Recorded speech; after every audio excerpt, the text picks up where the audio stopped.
Before calendars, before clocks, people learned time by watching the sky breathe. They followed faint stars tied by a single thread, a knot that marked when night and day stood equal. This is the story of Pisces, not as a horoscope, but as a promise. A mother and a child bound together, crossing a river while the world fell apart. A constellation so dim it teaches patience, and so old it once told humanity when spring would begin. Tonight, we follow the quiet river of stars where endings soften into beginnings. Good evening, and welcome back. Tonight, we turn our attention to the zodiac, not as a tool of horoscopes or daily predictions, but as something far older and far stranger, a collection of ancient stories stitched into the night sky. These are not symbols born from calm reflection. They are myths shaped by fear, desire, loss, and transformation. Behind every familiar sign lies a tale more tangled, tragic, and sometimes unsettling than the simple icons we recognize today. From the fierce lion crouched in the stars, to the wandering twins bound together by fate, from the silent scales of justice to the lone figure forever pouring water into the dark, each sign carries a myth that once lived vividly in the minds of ancient peoples. Tonight, we will begin at the start and slowly move through all 12 signs, uncovering the gods, heroes, monsters, and mortal lives that gave them form. As always, I like to imagine where you are listening from, what country, what city, what quiet room or late-night road. Whether it is already deep into the night for you, or whether sleep is still hovering just out of reach, I'm glad you're here. Let this be a gentle passage backward through time. Now, let us begin. If you have ever stepped outside on a clear night, when the air feels sharp and the stars seem unnaturally bright, you may know the feeling. That subtle pull upward. Your eyes searching the darkness, almost instinctively, for patterns, shapes, meaning.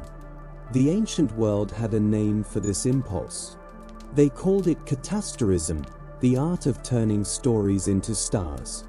To the ancients, the sky was not an empty void filled with distant fires. It was a vast canvas of memory. Each constellation was a frozen moment, lifted out of time and nailed to the heavens. These were not decorations.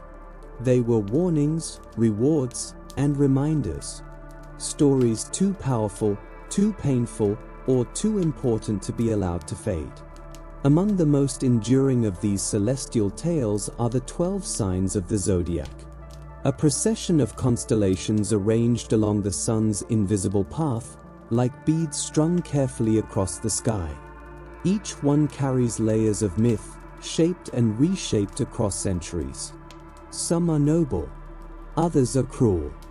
Many are deeply strange.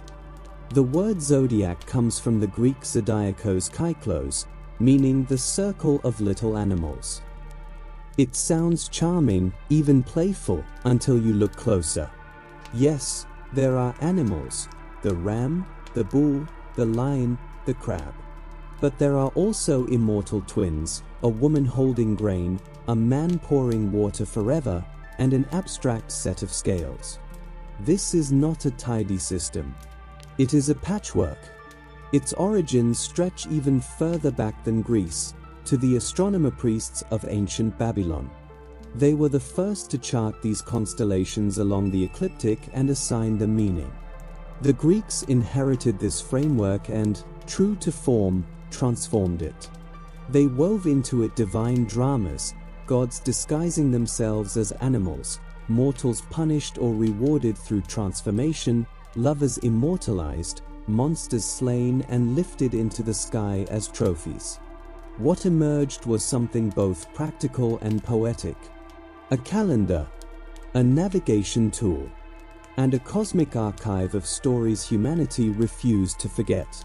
But Greek mythology, especially when anchored to something as permanent as the stars, is rarely gentle.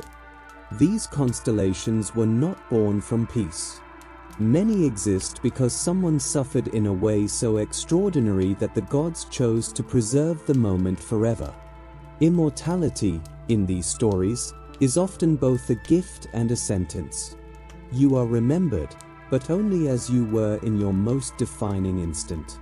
Transformation lies at the heart of nearly every zodiac myth. Gods become animals. Mortals become monsters. Victims become stars. For the Greeks, transformation was never neutral. It was punishment, preservation, or both. Imagine ancient people standing on a hillside, pointing to scattered lights, telling children how those lights came to be. Stories of heroes who triumphed and died young. Of women wronged by gods and granted a place among the stars instead of justice. Of creatures who acted bravely without understanding the cost. In the telling, the sky became a living archive, a silent witness to the best and worst of gods and men. The zodiac, then, is not a peaceful wheel turning gently above us. It is a memorial, a battlefield, a gallery of betrayals, rescues, and last moments. Each sign is a fragment of a larger story, and together they form a mythic anthology of the human experience as imagined by the ancient world. We will begin with Aries, the golden ram, whose story is one of salvation and sacrifice, escape and loss. From there, we will follow the circle all the way to Pisces, the twin fish bound together by a cord as they flee for their lives. And as we move from sign to sign, we will see how the ancients chose to leave their marks not only in stone and scrolls, but in the silent, enduring lights that turn above us every night. The story of Aries does not begin in the sky. It begins on the earth, among palace walls, whispered schemes, and the fragile lives of children caught in the ambitions of adults and the indifference of gods. In ancient Greece, the life of a child could be undone by a prophecy. Kings ruled, but oracles decided. And the gods moved their pieces without apology. To understand why a ram shines at the head of the zodiac, we must descend into a story of family rivalry, betrayal, and desperate escape. There was once a boy named Phrixus and his sister Helle. They were the children of King Athamas and Nephele, a cloud nymph created by Hera herself. Nephele was shaped from mist and illusion, sent to deceive a wandering king, and though divine, she found no safety in mortal halls. When Athamas grew restless and took a new wife, Ino, Nephele and her children were pushed aside. Ino was mortal, ambitious, and ruthless. She saw Phrixus as an obstacle, one child standing between her own son and the throne. The plan she devised was slow and cruel. Grain stores were secretly ruined before planting. Famine spread. The people panicked. And when Athamas consulted the oracle at Delphi, Ino bribed the messengers to return with a lie. The gods demanded the sacrifice of Phrixus. And so the boy was led to the altar. The knife was raised. The crowd held its breath. But Nephele had not abandoned her children. In that moment, a miracle broke the stillness. A ram appeared, its fleece shining like molten gold, its wings vast and powerful. This was Chrysomelos, sent by the gods. The priests recoiled. The crowd stepped back in awe. The ram knelt. Phrixus and Helle climbed onto its back, and with a rush of wind and muscle, it leapt into the sky. This was no gentle ascent. Below them, the sea roared. The land of their birth fell away. Wind tore at their clothes. And somewhere between fear and hope, tragedy struck.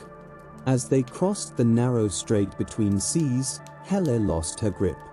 She fell into the dark waters below, vanishing forever. That stretch of water would be named the Hellespont in her memory, a reminder that divine rescue does not always save everyone. Phrixus survived. The ram carried him east to Colchis, where King Eetes welcomed him. And there, in gratitude, Phrixus performed a final, unsettling act. He sacrificed the golden ram itself to Zeus. The fleece, the shining skin of his savior, was hung in a sacred grove, guarded by a sleepless dragon. That fleece would one day call another group of heroes into danger. But that is another story. For now, the ram was placed among the stars. Not as a symbol of innocence, but as a reminder, salvation often comes at a cost, and even miracles leave scars behind. And so Aries takes its place at the beginning of the zodiac, not as a promise of glory, but as the echo of a desperate flight, frozen forever in the night sky. The placement of Aries in the sky is both tribute and testimony. The Greeks believed that Zeus himself lifted the ram into the heavens, fixing its shape among the stars as a reward for courage freely given. Each year, as the sun moves through its constellation and spring quietly takes hold of the earth, the story returns. But the truth preserved in that pattern of light is not simple. It is not a tale of victory alone. It is a record of loss, of choices made in desperation, and of survival that carries a weight long after danger has passed. Aries is a story of rescue, but also of a sister lost to the sea. It is the story of a boy spared by divine favor, and of a faithful creature who fulfilled its purpose and was then sacrificed. To the ancient mind, this constellation did not promise easy hope. It reminded them that salvation often comes tangled with grief, that being saved does not mean being untouched. When the Greeks traced the curve of stars we now call Aries, they were not merely outlining the form of a horned animal. They were remembering a collision of forces, royal ambition, domestic cruelty, divine intervention, and sudden courage, compressed into a single, irreversible moment. A child lifted from an altar. A leap into open air. A life forever divided into before and after. Aries rises in the eastern sky as the year turns toward spring, when the soil begins to loosen and the fields stir again. To ancient farmers, this timing was no accident. The ram was not only a savior, but a herald. It stood at the head of the zodiac like a standard bearer, announcing renewal after endurance. Its return meant that the long scarcity of winter had not won. That grain might grow again. That warmth would return. That life, though fragile, persisted. In the Greek imagination, Aries gathered meanings beyond its myth. It became a symbol of beginnings forged under pressure, of courage that does not wait for certainty. The ram did not hesitate on the altar. It did not ask whether the journey would succeed. It acted because action was the only alternative to death. This was not the careful patience that later constellations would embody. It was the sudden force that breaks fate's grip just long enough for escape. In much later astrology, Aries would come to represent leadership, momentum, and fearless initiative. But in the original story, those qualities belong not to the rescued boy, but to the creature itself. The divine animal that answered a call and asked nothing in return. And still, the shadow remains. Hela's fall into the sea echoes beneath the stars. The ram's sacrifice lingers in the grove at Colchis. Phrixus stands alone in a foreign land, alive but changed. The constellation seems to insist on this truth. Beginnings are rarely clean. They are born from endings. From losses that cannot be undone. From ties severed forever. Even the golden fleece, later coveted by Jason and the Argonauts, was a relic of that cost. Every retelling of their voyage reaches backward to Aries, to the shining wall that once covered a creature who carried life out of death and then quietly accepted its own end. By placing Aries in the sky, the Greeks were not simply honoring a myth. They were recording it, fixing it beyond erosion. Each star like a letter in an inscription written where no flood or fire could erase it. It was a promise that memory would return each year at the same moment, stitched into the cycle of seasons. If rescue had come once, perhaps it could come again. If help had appeared without warning, perhaps it still might. And so the zodiac begins not with perfection, but with survival. Not with triumph, but with escape. A hero who does not conquer, a savior who does not remain, and a leap into the unknown that changes everything. That is the truth Aries carries when it rises. That courage arrives in unexpected forms. That rescue demands a price. And that sometimes, leaping is the only way forward. When the Greeks lifted their eyes next to the slow, heavy spread of stars that form Taurus, they stepped into a very different kind of story. This was no rescue. This was desire. The constellation of the Bull marks one of the most unsettling and magnificent episodes in the long and uneven record of Zeus's pursuits. It begins far from Olympus, along the warm shores of Phoenicia, where the sea was both boundary and passage, and where a young princess lived her life unaware that she was already being watched. Her name was Europa, daughter of King Agenor. Her beauty was not loud or overwhelming. It did not blaze. It drew. It carried a quiet gravity, the kind that shifts a room without movement, the kind that alters fate simply by existing. One day, Europa walked with her companions through a meadow that sloped gently toward the sea. Flowers grew thick there. The air carried salt and warmth. It was an ordinary moment until it was not. From above, Zeus saw her. And as so often in these stories, desire hardened instantly into decision. Europa was mortal, guarded, unreachable in the forms Zeus usually favored. So he abandoned thunder and fire and took on a shape meant to disarm rather than dominate. He became a bull. A white bull, radiant and impossibly calm. His hide gleamed as if carved from moonlight. His horns curved with deliberate beauty. His eyes held no threat, only patience. He wandered among the king's herds and waited. Europa noticed him not for his strength, but for his stillness. While the other cattle grazed and shifted, this one watched. When she approached, he did not move away. She touched his muzzle. He breathed steadily. Her companions laughed and wove flowers into his horns, garlands resting against his broad neck. Nothing about him suggested danger. When Europa climbed onto his back, it felt harmless. Familiar, like sitting on a warm stone in the sun. And then the bull moved. Not slowly, not cautiously, but with sudden, unstoppable purpose. He ran for the shore. The girls cried out. Sand scattered beneath his hooves. And before anyone could stop him, he plunged into the sea. Europa clung to his neck as waves rose around them. The land receded. The garlands slipped into the water. Dolphins appeared alongside, leaping as if in escort. The sea darkened beneath them as the journey lengthened, the sky shifting overhead in silence broken only by the rush of water. Time lost its measure.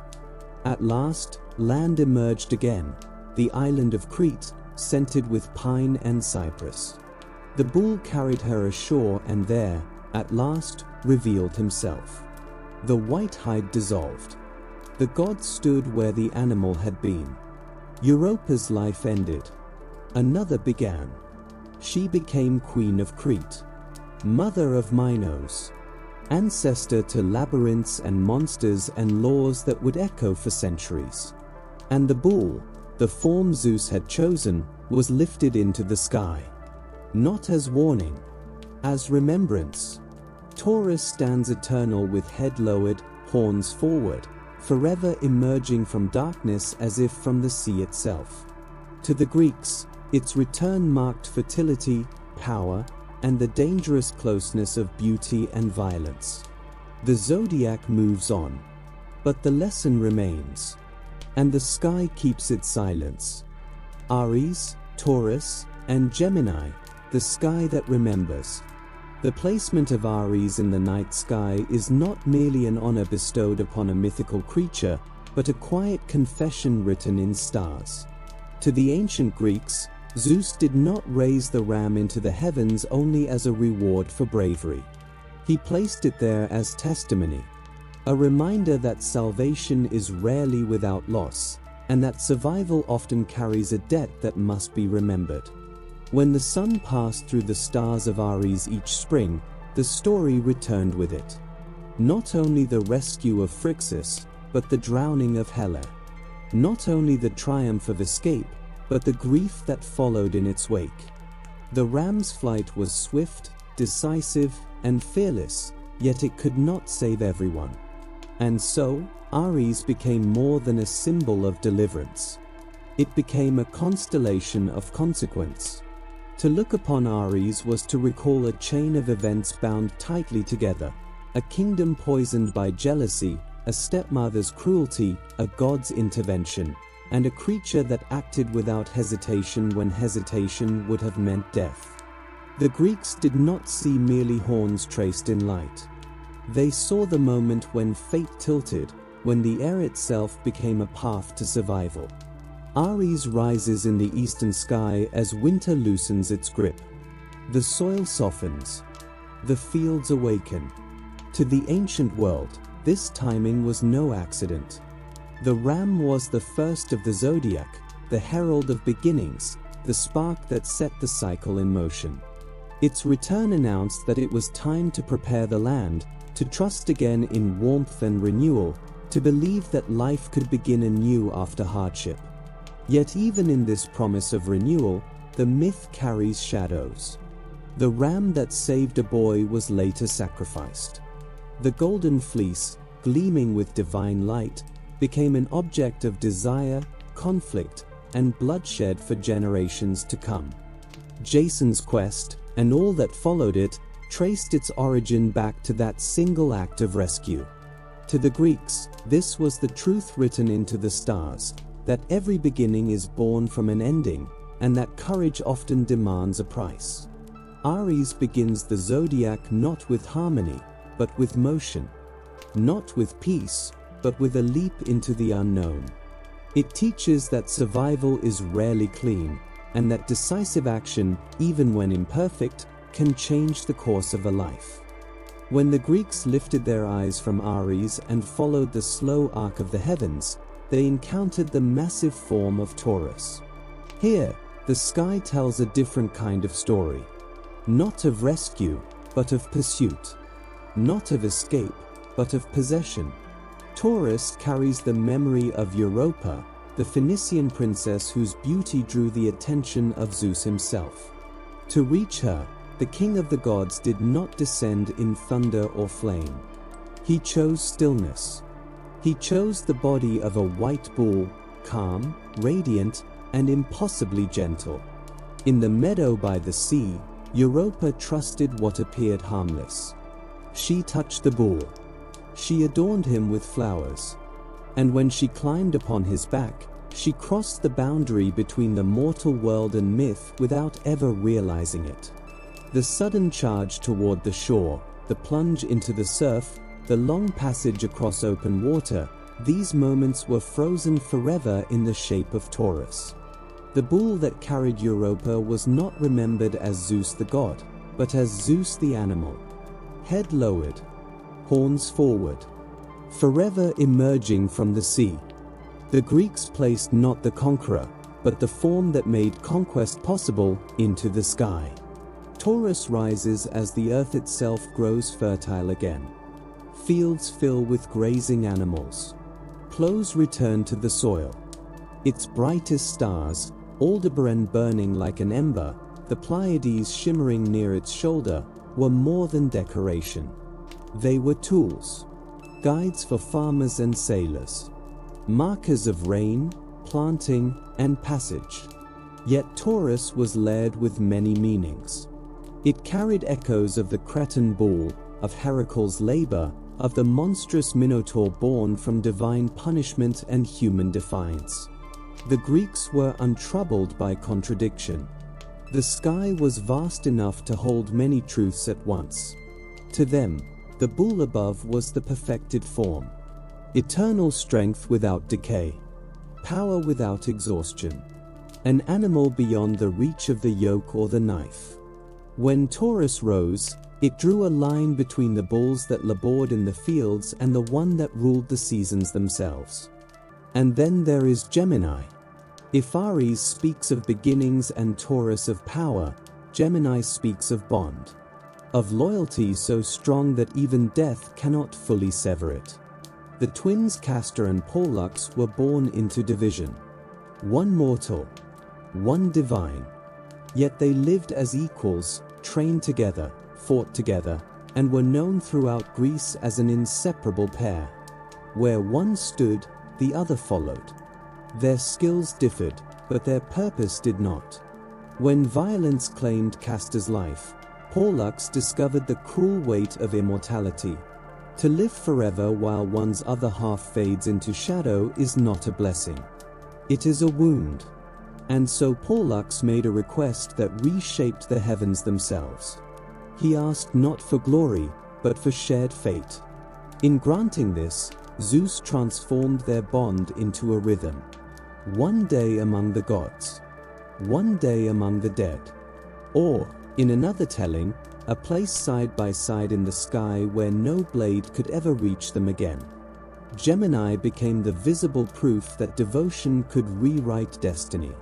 To sailors, the twins were protectors. To athletes, patrons. To families, reassurance. The two bright stars that marked their heads were not abstractions. They were promises. That love could outlast mortality. That loyalty could reach beyond the grave. When Gemini rose in the late winter sky, it did so quietly. Two lights close together, steady and unwavering. A reminder that even in a universe governed by gods and fate, some bonds remain unbroken. Gemini, the twins who boarded the storm. Their names traveled farther than most lives ever could. They moved from mouth to mouth, carried not by poets alone, but by sailors whose hands were rough with rope and salt, men who rarely spoke in ornament yet found themselves speaking carefully when the sea rose against them. In the hour when storms lifted the water into walls, when the deck pitched and the world shrank to the narrow certainty of planks beneath the feet, something strange was said to appear. A pale blue light. Cold fire crawling along masts and rigging. A flame that did not burn the skin and did not bow to the wind. Even men who mocked the gods fell silent at that sight. They said the twins had come. That Castor and Pollux were aboard. That loyalty itself had stepped onto the deck. Captains who trusted charts more than prayers found themselves making vows aloud to deities they could not see, because when twin lights crown a mast in a hard blow, calculation gives way to gratitude. Survival, in that moment, feels less like skill and more like permission. This faith did not begin with fishermen or merchant crews. It ran deeper, fed by older currents of story that moved beneath later devotion. Tales from the voyage of the Argo, when the sea itself seemed to weigh the worth of every man aboard. There was a king named Amycus, brutal and proud, who demanded that any stranger who landed on his shore must meet him in combat with fists alone. It was Pollux who answered, not with boast or ceremony, but with quiet readiness.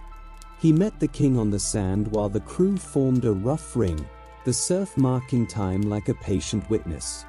When Amycus fell, broken by skill rather than rage, the Argonauts returned to their tasks without celebration. They knew storms do not care who wins. Later came the night when wind and water conspired to end the journey altogether. The sea rose, the sky split, and small tongues of flame crept along the yards and stays. Men who had never prayed learned how in an instant. And the twins were said to stand shoulder to shoulder in the lightning, as if the storm were only another arena. The violence did not vanish. but it relented just enough.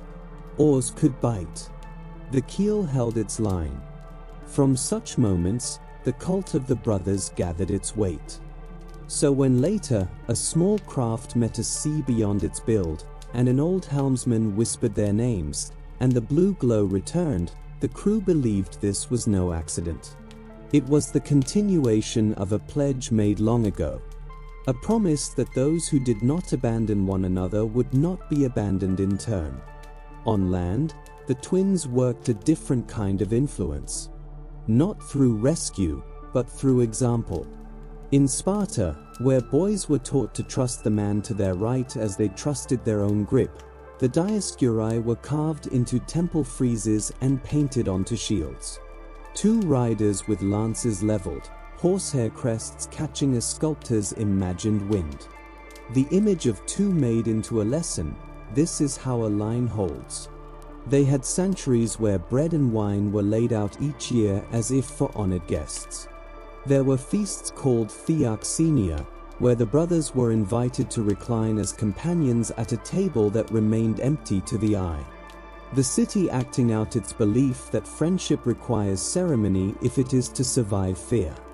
In Athens, they were addressed as the Anarchies, the Lords, and given their own precinct. In smaller towns, far from the arguments of great cities, there were modest shrines, two rough pillars, two stars scratched into soft stone, so that a shepherd on a ridge or a traveler in a dangerous pass could pause and remember that strength often comes in pairs. Their fame crossed the straits into Italy with settlers and soldiers. The Romans, cautious in their affections, took to the twins with unusual speed. They raised a great temple to Castor and Pollux in the Forum and established an annual procession of horsemen that flowed like a river of bronze through the streets. Young men of the equestrian order rode 2 by 2 beneath the July sun, dismounting together at the sanctuary steps to give thanks for discipline, the force that keeps formations from breaking and panic from spreading when an army learns truths about itself it hoped never to know. Coins bore their faces, or their helmets crowned with stars. Official memory passing from hand to hand through markets and taverns. If you laid such a coin flat and let it catch the light, it seemed to make an argument without words, that a city is safest when it honors brothers who keep a promise even when the gods change the terms. This idea seeped quietly into daily life, into oaths sworn before games, into rituals at city gates when men departed, into the reluctance of craftsmen to sign work with a single name when two had shared the labor. The twins appeared in poems recited at banquets, and in laws that rewarded those who bore another's burden or returned a fallen comrade's body instead of calculating the odds of escape. Because societies teach more effectively by example than by command. And the example of Castor the horse tamer and Pollux the boxer taught that devotion is not sentiment. It is habit. A daily readiness to step forward when stepping back would be easier. Their myth unsettled philosophers for its precision. Immortality is usually imagined as a simple state. Yet the twins lived under a divided arrangement, days in the light of Olympus, nights in the dark of Hades. The detail mattered because it did not flatter. It suggested that even a gift from Zeus could become a burden when love could not share it fully. Companionship preserved at the cost of rest. As if the sky itself were asked to alternate between feast and funeral so that a vow might remain intact. This is why the sight of their stars side by side was never reassurance alone. It was instruction. A reminder that true promises complicate a life rather than simplify it, and that a name endures only so long as someone continues to pay for it with days, nights, and breath. Astronomers who kept calendars for farmers and pilots noted their appearances carefully. The brighter star, later called Pollux, rose with warm steadiness. The other, Castor, shone whiter, colder. Together they stood among winter's bright company near the great hunter, the white dog, and the charioteer with his sharp star above the shoulder. A geometry that made sense to sailors and shepherds alike. When the twins cleared the eastern roofs on long cold evenings, it was time to consider certain tasks and delay others. To mend hulls meant for dangerous crossings. To gather crews and divide profit and loss before tempers were tested at sea. At midnight they shone high over snowbound mountains, steady companions as the year leaned toward its turning. Shepard said a flock fares better when the young are paired with the experienced, and luck is not trusted alone. In pottery, stone reliefs, and small bronze mirrors tucked into chests, artists folded the twins into daily life. Two young men seated together with spears grounded between their knees. Riding side by side with the quiet satisfaction of men who do their work without audience. Standing with stars above their hair as if they had only stepped down briefly to attend to something that mattered. These images were public and domestic at once, repeating from banquet hall to stable yard, reminding boys who had not yet chosen their friends, and men who had chosen poorly, that the world expects you to stand by the one who stands with you. They appear also in the story of their sister. When Helen was taken from Sparta by Theseus, Castor and Pollux marched into Attica, recovered her, and carried away Theseus's mother in her place. Protectors of family honor, and participants in the hard arithmetic of reprisal that governed the age. And later, when a cattle raid became a feud with their cousins Idas and Lynceus, that arithmetic reached its limit. Castor fell. Pollux answered death by dividing his life across worlds so that the partnership could endure. Epithets gathered around them like banners. Saviors of sailors, tamers of horses, guardians of youth, patrons of discipline learned through repetition. And behind all of them, one quiet lesson remained. Courage is learned by watching the person beside you refuse to run. Gemini as law, Cancer as witness. The cult of the twins was never secret, never wild with frenzy or trance. It did not ask for blood or silence or withdrawal from the world. It asked for shared tables and honest measures. 4 twin cups filled to the same line. 4 contracts honored without cleverness. 4 steady hands when the press of battle narrowed the mind to instinct. Their devotion was public, practical, almost stubbornly ordinary. When a chorus sang of them at a festival, you could hear the balance embedded in the praise. One brother whose knuckles knew the language of fists. The other whose hands understood reins and balance and the patience of a horse. And beneath the music, beneath the applause, there lived a quieter understanding. That they had escaped the poison that so often seeps into the space between brothers when courts whisper, and bards exaggerate, and commanders decide that one must be favored. The myth insisted on this point with unusual care. Pollux's share of divinity did not make him careless with the mortal who matched his stride. Castor's mortality did not sour him against the god-blooded youth who shared his bed, his bread, and his dangers. No ledger of grievance grows between them. No hidden resentment sharpens over time. The story refuses that corruption. Because of this, Gemini became more than a seasonal marker. It became instruction. A civic lesson conducted in starlight.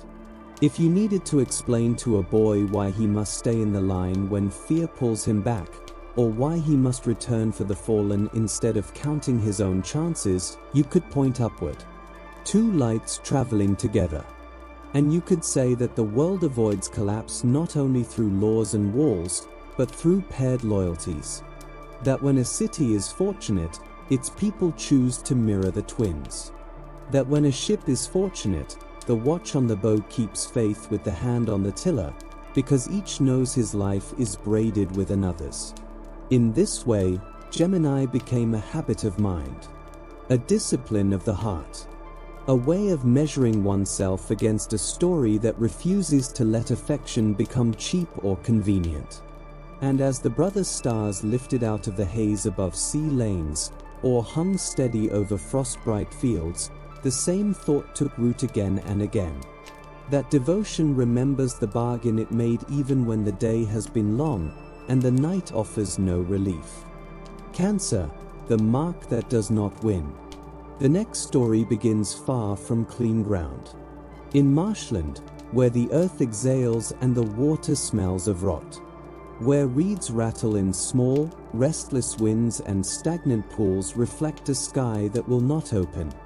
This is Lerna, a place that refuses to be tamed. Here the hydra makes its den, coiled beneath a bank where roots hang like ropes and shadows collect. The second labor sends Heracles into this ground. He does not come alone. He carries a club and a blade. Behind him walks his nephew Iolaus, bearing a torch and a cart. They move with the caution of men who know the air itself will turn against them.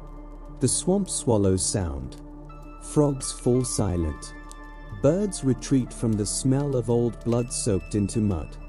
Heracles finds the hydra by listening. The creature does not sleep deeply. A hiss rolls across the water, followed by motion. 9 heads rise like black lilies opening at once. Low burning eyes. Teeth shining wetly. The hero does not retreat. He strikes.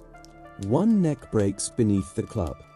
The head falls into weeds, and the lesson arrives immediately. Steam rises from the stump. Then growth. 2 new heads bloom where one was lost. The marsh fills with sound. Wood on bone. Breath tearing from lungs. Each blow multiplies the threat. The hydra moves with patient intelligence, testing ground, forcing the hero backward toward firmer soil. The air thickens with iron and sulfur. Heracles adapts. Iolaus waits. When a neck is pinned and severed, fire follows. The torch seals the wound with a bitter scream. No new head rises. Method replaces fury. They fall into rhythm. Cut. Burn. Step. Breathe. The hydra thrashes, uprooting reeds, slapping water into the air. Mud flies. Smoke claws at the throat. Sweat blinds the hero. He does not stop. Then the marsh speaks again. From black water crawls a smaller shape.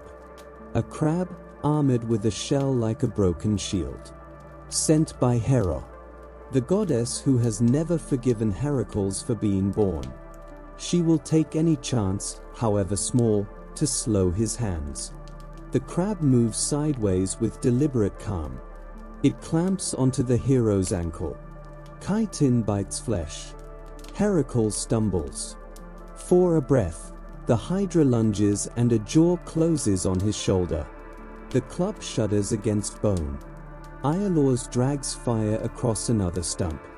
The smell of burned hydra rolls over the pool. The crab does not release. It pulls as if determination alone could drag a man under. Through smoke and blood, Heracles looks down. He shifts his weight and drives his heel. The shell cracks flat and final. The second blow stills the movement. The crab folds into the mud and slips back toward the water like a broken vessel. Hera does not waste the gesture. The crab obeyed. It entered a battlement for beings far larger than itself. That obedience is enough. She fixes its shape among the stars. A faint curve of shell. A scatter of legs. Hard to see unless you know where to look. The labor ends as it must. Neck by neck, cut and sealed, until only the immortal head remains. It is buried beneath a heavy stone on the road to Argos. The swamp exhales. Steam thins into nothing. Silence returns. Above the mist, the small figure of the crab takes its place. The marsh forgets. The sky does not. Cancer at the turning of the year. Cancer rises where the year pauses. In old calendars, its stars stood at the gate of summer. Priests watched that stretch of sky and marked a day that would return like the tide. Solstice. The sun climbs, hesitates, then begins its long retreat. The Greeks gave that hesitation a body. A crab.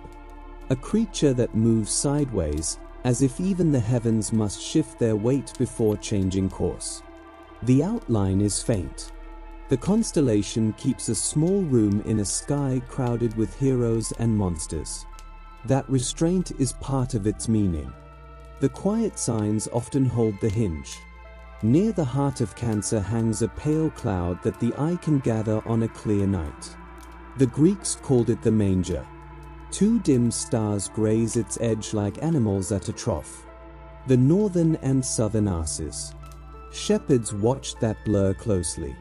If it softened while the rest of the sky stayed sharp, rain was coming. Pilots read it as a warning to shorten sail. Poets named it in verse.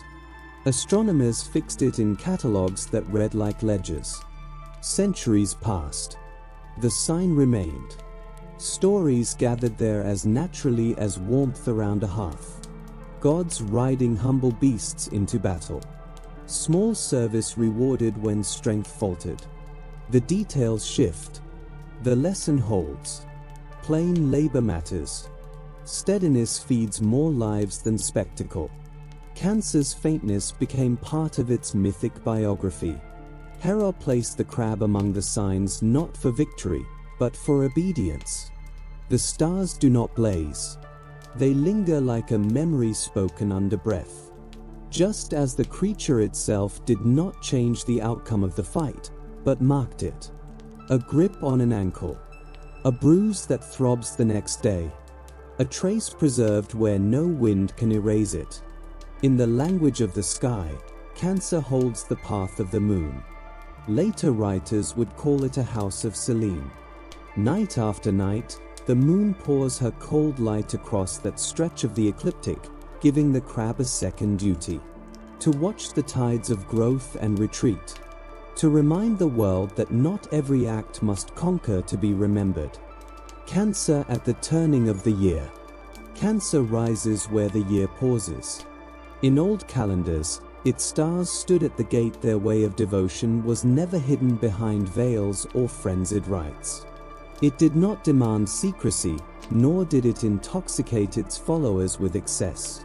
Instead, it asked for something quieter and far more difficult: fairness at the table, loyalty in companionship, and restraint in moments when strength could easily turn cruel. Two cups were to be filled to the same line. Agreements were to be honored without cleverness. In battle, hands were to remain steady, not reckless, not eager for glory. When poets sang of them during festivals, the song itself carried this balance. One brother knew the weight of a clenched fist, the honest violence of defense. The other knew the language of reins and roads, of control without domination. Beneath the praise ran a subtler harmony, the shared understanding that they had escaped the bitterness that so often poisons brothers when courts whisper favoritism and songs crown one name louder than the other. The myth insists on this point. The divine blood in Pollux did not make him careless with the mortal who kept pace beside him. Nor did Castor's mortality curdle into envy toward the god-touched youth who shared his bread, his bed, and his fate. Because of this, their constellation became more than a seasonal marker in the sky. It became instruction, a civic lesson written in starlight.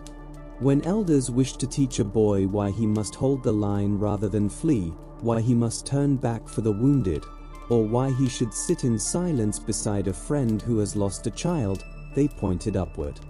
There, two lights traveled together. The lesson was simple and severe. The world avoids collapse not only through laws, but through paired loyalties. Cities endure when their people mirror the twins. Ships survive when the hand on the bow trusts the hand on the tiller, each knowing that his life is braided into the other's. In this way, Gemini became a habit of thought, a discipline of the heart. It offered a measure against which men tested themselves, a story that refused to let affection become cheap or temporary. As the brothers' stars rose over misted sea lanes or hovered above frostbright fields, the same understanding returned again and again to those who looked up. Devotion remembers the bargain it made, even when the day has been long and the night promises no relief. Of summer, priests watched that stretch of sky and marked a day that would return like the tide. Solstice. The sun climbs, hesitates, then begins its long retreat. The Greeks gave that hesitation a body. A crab. A creature that moves sideways, as if even the heavens must shift their weight before changing course. The outline is faint. The constellation keeps a small room in a sky crowded with heroes and monsters. That restraint is part of its meaning. The quiet signs often hold the hinge. Near the heart of Cancer hangs a pale cloud that the eye can gather on a clear night. The Greeks called it the manger. Two dim stars graze its edge like animals at a trough. The northern and southern asses. Shepherds watched that blur closely. If it softened while the rest of the sky stayed sharp, rain was coming. Pilots read it as a warning to shorten sail. Poets named it in verse. Astronomers fixed it in catalogues that read like ledgers. Centuries passed. The sign remained. Stories gathered there as naturally as warmth around a hearth. Gods riding humble beasts into battle. Small service rewarded when strength faltered. The details shift. The lesson holds. Plain labor matters. Steadiness feeds more lives than spectacle. Cancer's faintness became part of its mythic biography. Hera placed the crab among the signs not for victory, but for obedience. The stars do not blaze. They linger like a memory spoken under breath. Just as the creature itself did not change the outcome of the fight, but marked it. A grip on an ankle. A bruise that throbs the next day. A trace preserved where no wind can erase it. In the language of the sky, Cancer holds the path of the moon. Later writers would call it a house of Selene. Night after night, the moon pours her cold light across that stretch of the ecliptic, giving the crab a second duty. To watch the tides of growth and retreat. To remind the world that not every act must conquer to be remembered.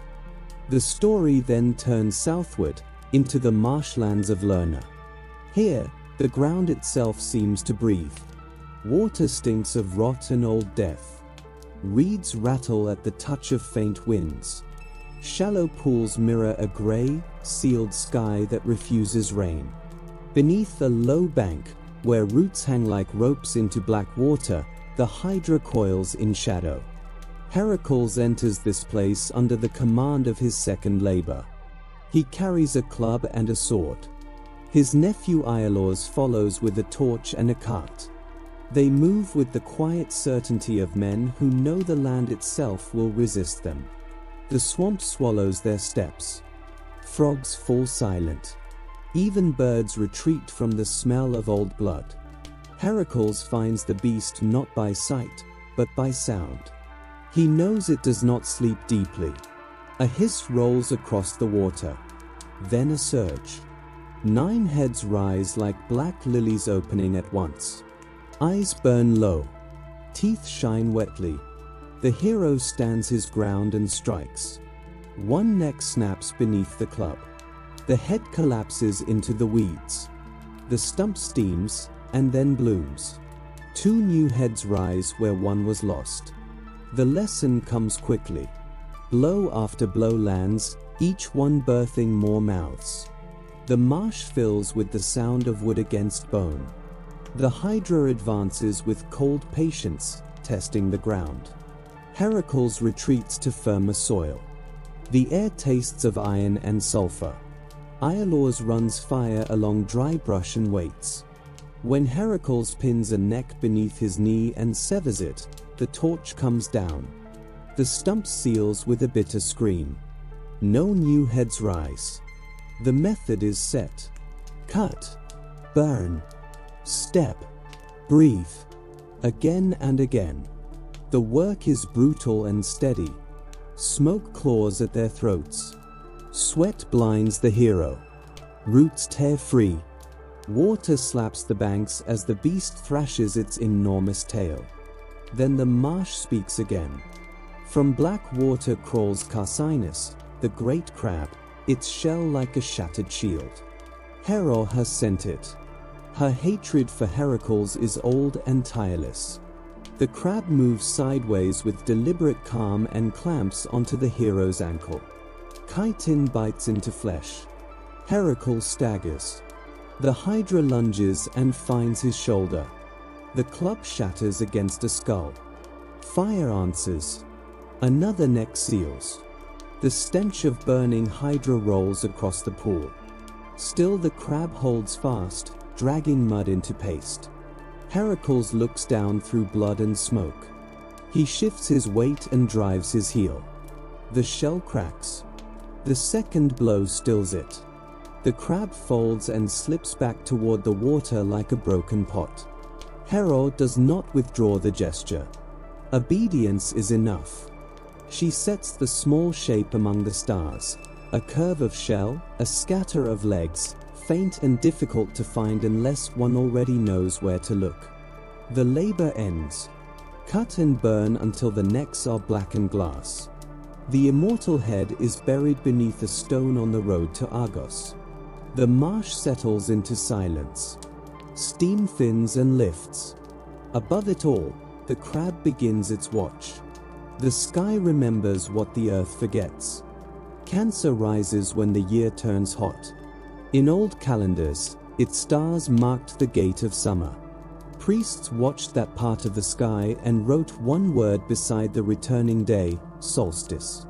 The sun climbs, pauses, and begins its retreat. The crab's sideways motion mirrored the sun's hesitation. The constellation is faint. Its power lies in restraint. Near its heart hangs a pale cloud, the manger, flanked by two dim stars, the ocelli. Shepherds read weather there. Sailors shortened sail when the blur thickened. Poets named it in verse. Astronomers fixed it in ledgers. Across centuries, the signs remained. Stories gathered there quietly.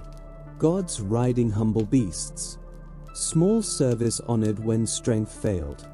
Two dim lights sharing a bowl. The lesson endured. Steady labor outlasts noise. Cancer does not roar. It carries weight. It marks a limit the sun cannot cross. Where Gemini vows loyalty and Leo will proclaim strength, the crab teaches endurance. It holds the hinge of the year. The forepaws raked his back, carving lines of fire into skin and muscle.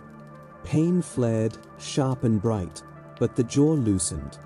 The enormous body began to empty of its heat, the way water drains from a cracked vessel. Heracles did not release his hold.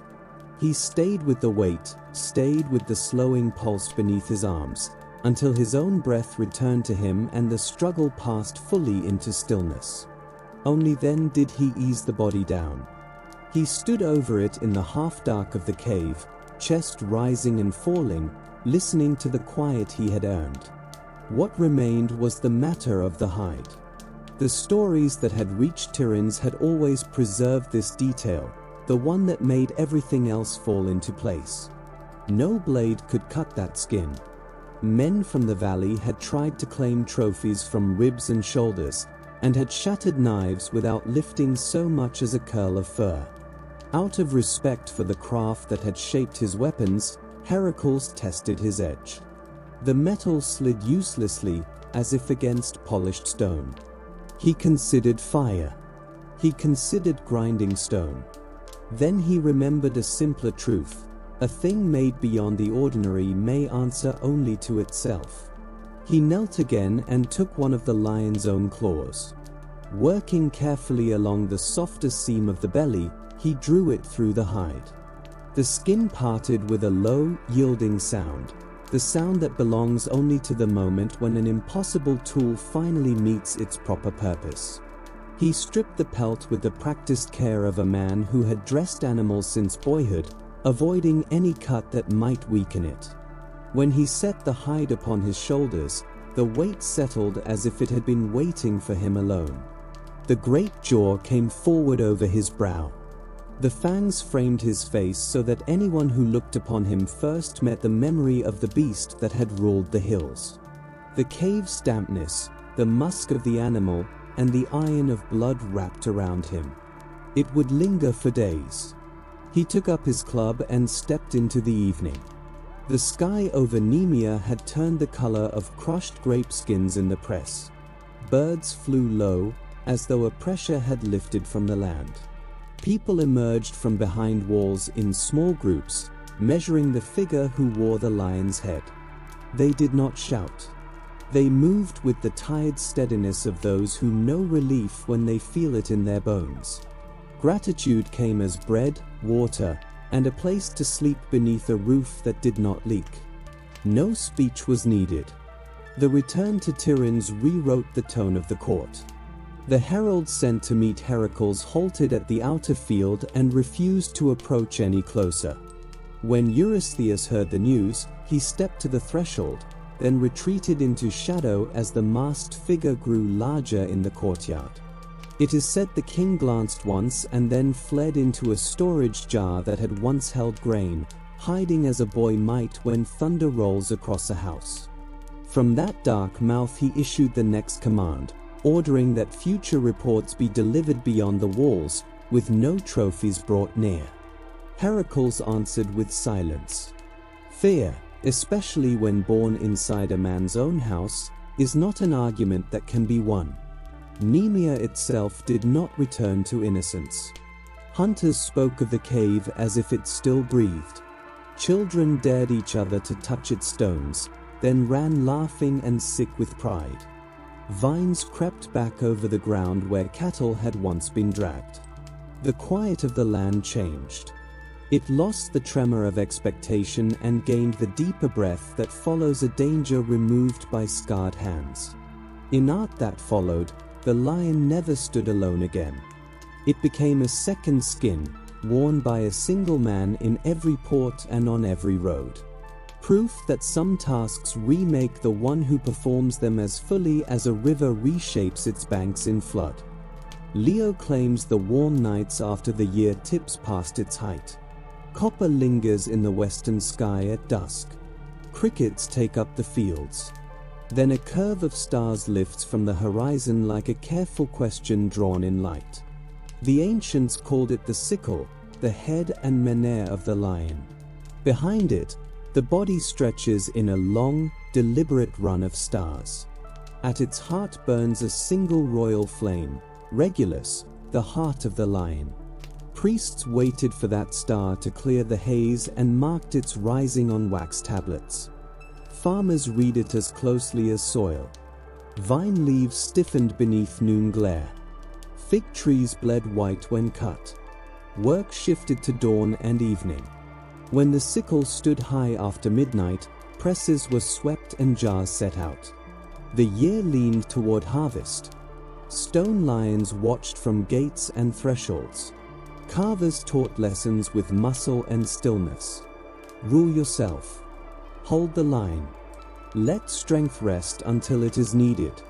Beneath those stone eyes, people passed with baskets, news, and the small griefs that do not stop a day's labor. Astronomers fixed Leo among the zodiac with pride. Ahead lay Cancer with its dim manger. Behind came Virgo with wheat in hand. The placement taught rhythm, pause, labor, reward.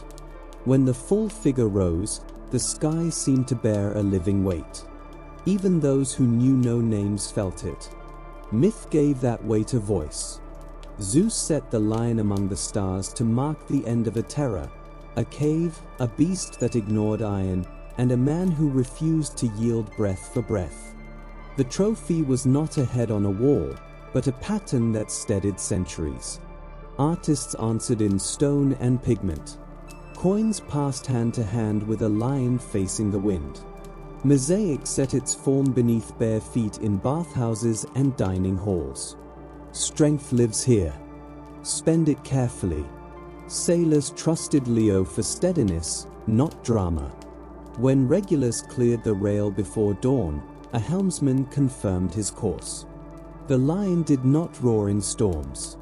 It simply stood where it should, offering a fixed point when fear sharpened the mind. Philosophers pointed to the constellation when speaking of authority earned rather than seized. The lion's gaze does not plead or threaten. It consents to be a measure. Kings asked for dignity without rage. Judges wore rings cut with lions and tried to remember that haste shames the bench. Households listened too. Heavy hands must learn when to open. Iron in the spirit does not require iron in the tongue. And so the constellation did its quiet work, night after night, teaching strength that holds, rather than strikes. A picture held the advice in place. Writers of catalogues kept the names so a distant future could still point and know. Hipparchus noted the long slide of the sky and still placed the lion with care among his figures. Ptolemy added magnitudes and numbers, a map that could be read without poetry. Poets took that dry precision and folded breath back into it. A lion crouches in the east. His heart burns clear. The year has passed its turning. Bring water. Bring shade. Bring bread for those who labor before noon. A city that learns such lines becomes difficult to break. Its people know when to rest. They know when to rise. They understand what a long day asks of the back and of the will. The late summer festivals gave Leo a place at the table. Men hung wreaths of dried bay on door lintels. Women cooled wine with river stones wrapped in linen. Heralds called the names of athletes into dusty arenas where feet struck the ground hard enough to lift light itself. In the stands, a father pointed to the sky while his child watched wrestlers lock and strain. "See that curve of stars above the roofline," he said. "That is the menere. The bright one is the heart. Watch how the stronger man waits. See how he chooses the moment and holds." The rules of the contest echoed an older lesson. Control the ground. Close the easy exits. Do the work inside the space you have made. As the season wore on, the lion crossed the meridian and leaned west in the early night. Heat still pressed down on streets and tiles. Cicadas stitched their song into stone. The constellation stayed high enough to look into courtyards when dinners ended and voices fell. Lamps guttered. A last cup passed from hand to hand. The stars did not move for human hours. People took comfort in that indifference, a constant above change, a frame that did not bend. Within that frame, Leo kept teaching by presence alone, the memory of a cave, a posture of readiness that does not rush forward, a heart that does not flicker. So the Greeks let the lions stand where they needed a law that could be seen. The law said that force must learn patience before it learns precision. The law said that danger must be drawn into a place where courage can work close. The law said that a man who has taken a beast by the throat does not need to raise his voice. He can put on the skin and walk home at dusk while the hills hold their breath. Above him, the same outline walks across the months, head lowered, paws firm, eyes fixed on the ground that all must cross. Virgo enters the story on threshing floors, where the first dust of grain hangs like smoke and husks crackle under wooden sledges. Men walk the circle and sing to keep time. Women lift clean kernels with quick wrists. Children chase chaff as it rides a small wind and settles in pale drifts along the wall. For an hour, the village feels secure. Bread will come. Oil will come. The jar will not ring hollow when struck. Into this hour, the Greeks placed a figure who did not announce herself. A young woman with the cool steadiness of a well in August. They called her Astrea, justice given shape. In some tellings, daughter of the Miss. In others, born of dawn and star. She holds a single ear of wheat. She watches, measures, and listens longer than she speaks. The world she loved did not fall at once. The stories insist on stages because people understand steps better than collapse. The golden age with open doors. The silver, when nights grew longer. The bronze, when armor answered anger too quickly. Then the age without ceremony. Iron. The change showed first at thresholds. Guests were turned away. Tables bore marks where hands fought over the last piece. In courts, the loud and the weary prevailed. Oaths were spoken lightly. Fields were cut one row too far, before dawn. A widow's goat vanished and returned as meat in another man's pot. The gods withdrew one by one, like household figures wrapped in cloth and packed away. Astraea stayed. She stood in porches and asked men to lower the knife. She stood by wells and reminded children to wait their turn. She watched sellers grind weights thin and asked for one more fig on the scale. Some days it worked. Those days kept her on the road. Then came the others. The knife rose. The child shoved forward. The seller laughed and kept the change. The sound of a life bending past repair is easy to recognize. Voices flatten. Faces set. People stop seeing the witness and speak over her shoulder as if she were stone. She stayed until that sound followed her everywhere, even in houses where bread had been blessed for generations. Then she left. Not in haste. A careful departure. She took the dirt road beneath plane trees. Past altars with thin smoke and did not tend the ash. Crossed long bridges where rivers looked like hammered bronze at dusk. In a barley field she paused once, watching gleaners pick the corners again in silence. She lifted the ear of wheat to her breast as a mother lifts a child in a rough crowd. In that gesture, the Greeks understood her mind. She would carry proof of what had been good. She would leave the rest to men and their hours. The road rose as if it had always been a ramp. She did not fly. She stepped from hill to hill with the care of a farmer carrying a brimming bucket. Below, farm lights spread like a net. At their edges, men argued over boundaries again. She did not turn back. The sky received her without ceremony. A place opened and held. The ear of wheat shone like a coal in a banked fire. The Greeks named the star speaker, the ear, the witness. Below, law continued because men require it even when they resent it. Contracts lengthened. Witness lists grew. Judges added benches. What was once weighed by instinct was weighed by tools. They missed her most where no rulebook helps. A fistfight in an alley, a widow choosing between hunger and shame, a theft too small to ruin a boy and too large to ignore. Above it all, Virgo reclined along the ecliptic, her gift across her lap. The steady light did not command. It reminded. And for some, that was enough to try again the next day. Virgo, the quiet measure, refined and expanded. She leans slightly toward the line the planets walk, not stepping into it, not retreating from it. The posture is attentive rather than strict.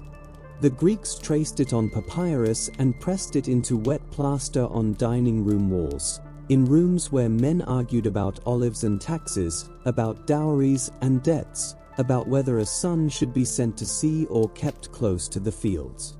The image worked on them slowly. It corrected more often than it accused.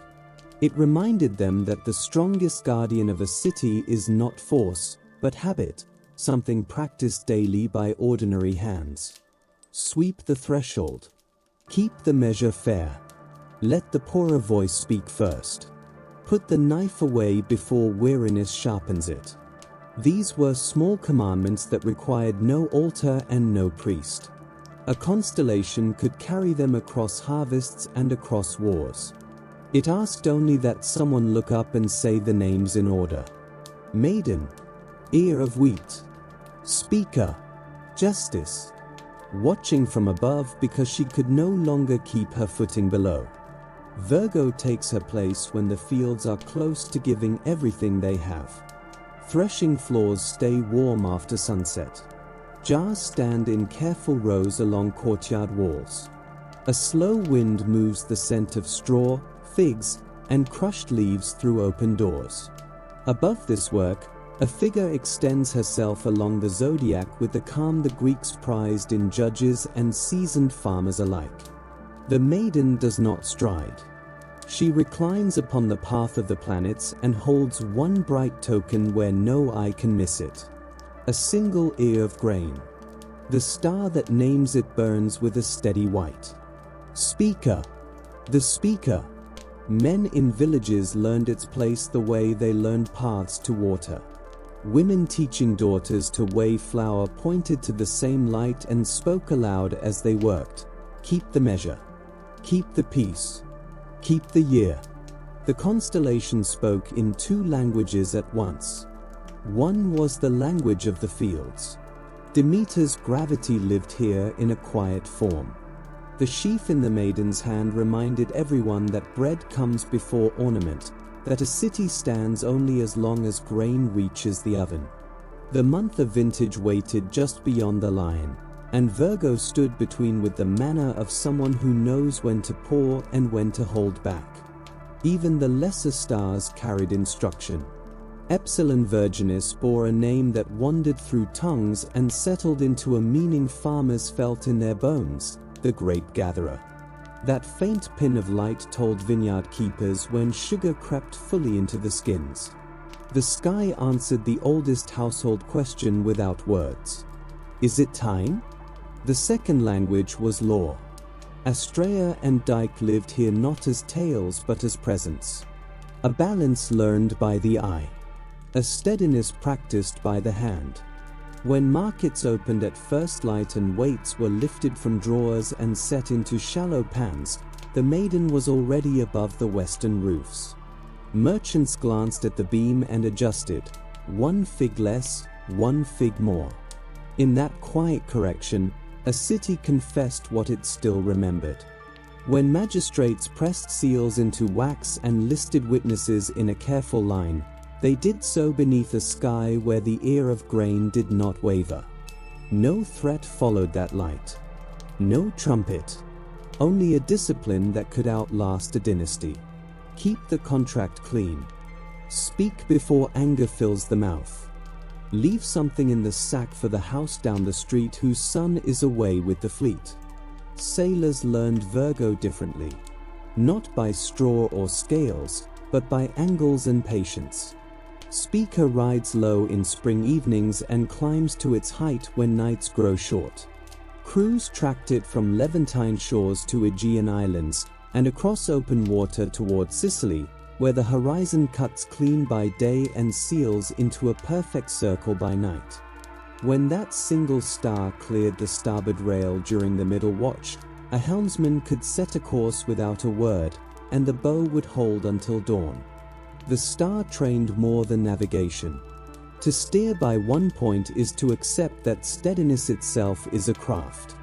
That the hand on the tiller must trust a pattern the sea cannot argue with. That the shortest prayer at night is sometimes a name spoken once into the wind.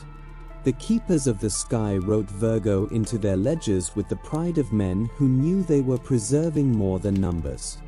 Hipparchus compared old observations and discovered that the heavens were not fixed as once believed. The equinox slid. The seasons drifted. Speaker helped teach that lesson. The world moves. The measure must move with it. If the marker shifts, the wise man adjusts his calendar and his temper. He does not blame the field. He looks again and corrects his hand. Artists returned to the maiden for centuries and never exhausted her meaning. In one dining room, she stands beside two men bent over accounts, her gaze resting on the smaller pile of coins.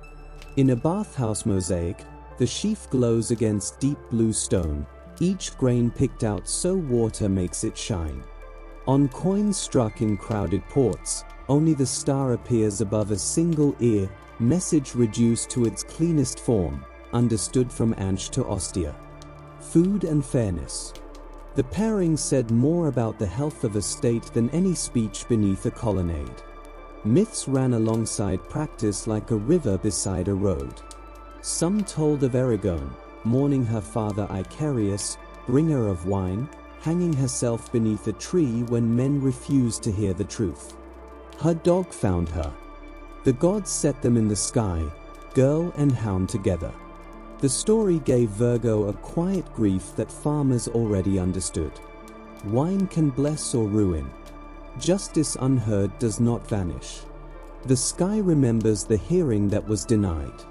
Temples and courts placed her image where citizens passed on ordinary days. She became part of the city's furniture in the best sense. People walked beneath her lamp to borrow money, to swear oaths, to divide land, to ask mercy for a son who had stolen olives. Conversations changed when that gaze was present. Words shortened. Hands rested flat on the table instead of closing into fists. On the clearest nights, Virgo lay so plainly across the sky that even the tired could trace her line. Speaker shone like a coal lifted from ash. Children counted the lesser stars. Old men named the bright neighbors and felt their chests ease in the naming. The constellation promised no rain. It foretold no fleet's fate. It offered something most lives need more: a calm standard. A reminder that households drift and cities break not from storms, but from small neglects repeated. Sweep the doorway. Share water. Keep the weights true when no one watches. When the maiden finally slipped into the west, the year had already taken up new labor. Carts crowded roads. Skins filled courtyards. Nights lengthened by a breath. There was no drama, only the feeling of a well-read page turning. Virgo had done what she was set to do. She bore witness over bread and over words. She steadied the temper of the city. She left a single bright grain burning above the roofs as the next work approached. Transition to Libra. Libra rises when the heat begins to soften and dusk carries the scent of wet stone and crushed grapes. Presses run in open courtyards. Donkeys wait with patient ears while skins are lifted and tied. Markets swell with measured grain. The sun crosses the line that divides light from darkness so cleanly that men on rooftops speak of equal hours and mark the day with a scratch in plaster. The year pauses. The balance is lifted. And what has been gathered must now be weighed. Libra, the stillness that weighs. The year steadies itself. That is the moment the scales take their place along the path of the planets. No creature stands here. No claw is raised. No blade catches the light. Only two pans, hanging in quiet suspension from a narrow beam. A simple instrument, given the dignity of a sign among the stars. The sky chooses plain speech for this season. Measure what you have gathered. Balance what you owe. Give day and night the same respect. Before the scales were their own figure, the Greeks knew this stretch of sky as part of the scorpion. The old names remember it. Zuban el-Janubi for the southern light. Zuban Eskamali for the northern. Words that traveled through later tongues still speak of claws rather than trays, a memory of when the scorpion held the whole span of stars in its grasp. Time redrew the figure. The Romans separated the shape and named it for what they valued most in public life. Libra, the scales. It suited a people who loved calendars pinned to exact days, who bound fieldwork and festivals to fixed dates, who wrote laws with straight lines and stamped authority into metal to be passed from hand to hand. Long before poets made the scales a metaphor for fairness, the constellation had already become an emblem of balance in the literal sense. Scales hung in every market where figs and oil were sold. Scales were painted on the walls of tribunals. Scales rested in the carved hands of stone goddesses who stood at the edges of public squares. When citizens looked up at dusk and saw the twin lights rising together, they recognized the tool by which cities keep order, reflected back at them from a colder, steadier height. The idea was older still. On clay tablets pressed beside the Euphrates, scribes etched a sign scholars now read as the balance. The sky above Babylon marked the place where the sun tipped the year toward autumn. Temple officials checked measures against bronze standards while the stars repeated the same instruction overhead. Keep the pans even. Do not cheat the hungry. Merchants, captives, envoys carried the lesson west. The scales joined the belt of the zodiac that watched the sun move month by month. When Roman magistrates judged disputes born from short measures of grain, they worked inside a tradition older than their walls. The stars setting behind their shoulders were already heavy with that history. Astronomers mapped Libra with a care that still feels alive when fingers trace old charts. Alpha anchors the southern pan, loose to the naked eye on steady nights. Beta glows higher, once said to carry a faint green tint, a claim repeated often enough to become tradition, even when later instruments found no color at all. The figure is sparse. It does not command attention like the lion or the archer. It rewards patience, and that restraint is part of its meaning. Calendar keepers prized Libra because it stood near the place where day and night were equal during the centuries when Rome ruled the sea. Precession has since carried that balance point elsewhere. A slow drift Hipparchus measured when he compared ancient records to his own careful nights of observation. Yet the habit of calling autumns turning the season of the scales never faded. People keep names when those names help the hands remember their work. Civic life pressed Libra close. The image appeared on coins beside cornucopias. Justice stood in courts with scales in hand and a patience born from knowing she could wait while tempers burned themselves out. Guilds painted the emblem above their doors with the year and the names of officers sworn to keep accounts clean. Farmers carved the sign into wooden measures so borrowings would return whole. Children learned to balance stones against grain until the beam rested level. In that small exercise, a city rehearsed how to keep faith. The sky reinforced the lesson without voice. Libra rose. Libra crossed the meridian. Libra sank into the west. Markets closed beneath its watch and reopened with fresh chalk marks. Pilots sailing between islands read the scales not for direction, but for timing. The stars told them when restraint was wiser than ambition. The fierce winds of high summer softened. The sound of breakers changed along stony coves. Libra spoke in that change. One last crossing would be safe this week. Another would be foolish. Those who listened kept their ships. Those who did not sometimes returned under patched canvas, or did not return at all. The constellation governed by quiet limits and practical wisdom, the kind that preserves lives by refusing excess. Writers who loved order borrowed Libra when they needed an image to steady the mind. A beam that stays true if you care for it. Two trays that punish greed without accusation. A line that will not tilt for shouting.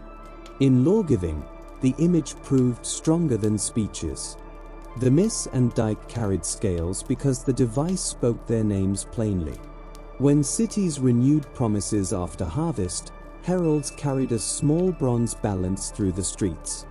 People placed coins on one pan and loaves on the other until the beams stopped trembling. Give enough until it rests. Then return to your work. The stars keep both histories at once.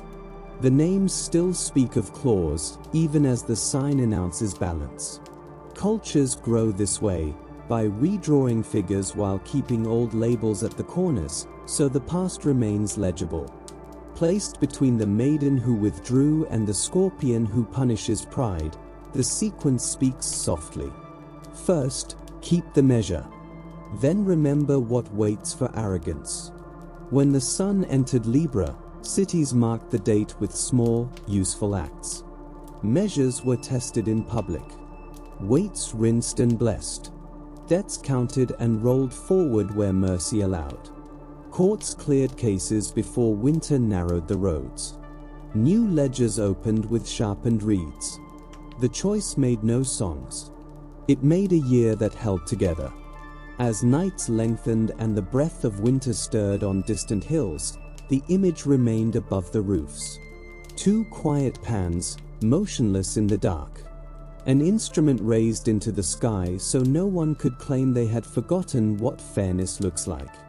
When Libra stands high at evening, Mediterranean streets slow. Presses are rinsed. First vats rest beneath linen covers. A steward tallies skins with a stylus that whispers against wax. Shopkeepers set their balances carefully. Boys lay out stamped stones, each bearing the mark of the magistrate. The arm dips. The arm rises. The beam settles. No words are needed. Trust appears in the silence. Above the lanes, two steady stars watch. Fairness begins here, with simple motions performed in the open, under a sky that remembers. The constellation carries little ornament. Just enough light to close the shape. A geometry spare and exact, suited to its duty. Mariners who loved Orion's blaze or the twins' brilliance spoke of Libra as a tool, not a spectacle. When the northern pan lifted clear of haze at dusk, pilots judged their final runs before weather turned. And beyond the scales, waiting patiently, the scorpion gathered itself in the dark.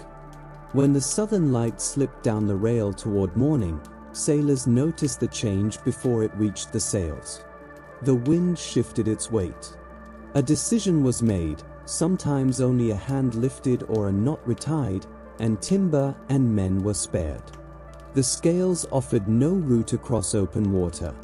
They taught timing. Those who learned timing prospered. Those who dismissed it learned patience from broken spars and canvas torn open like cloth held too long against a flame. On carved stones and bronze coins, the balance passed through countless hands.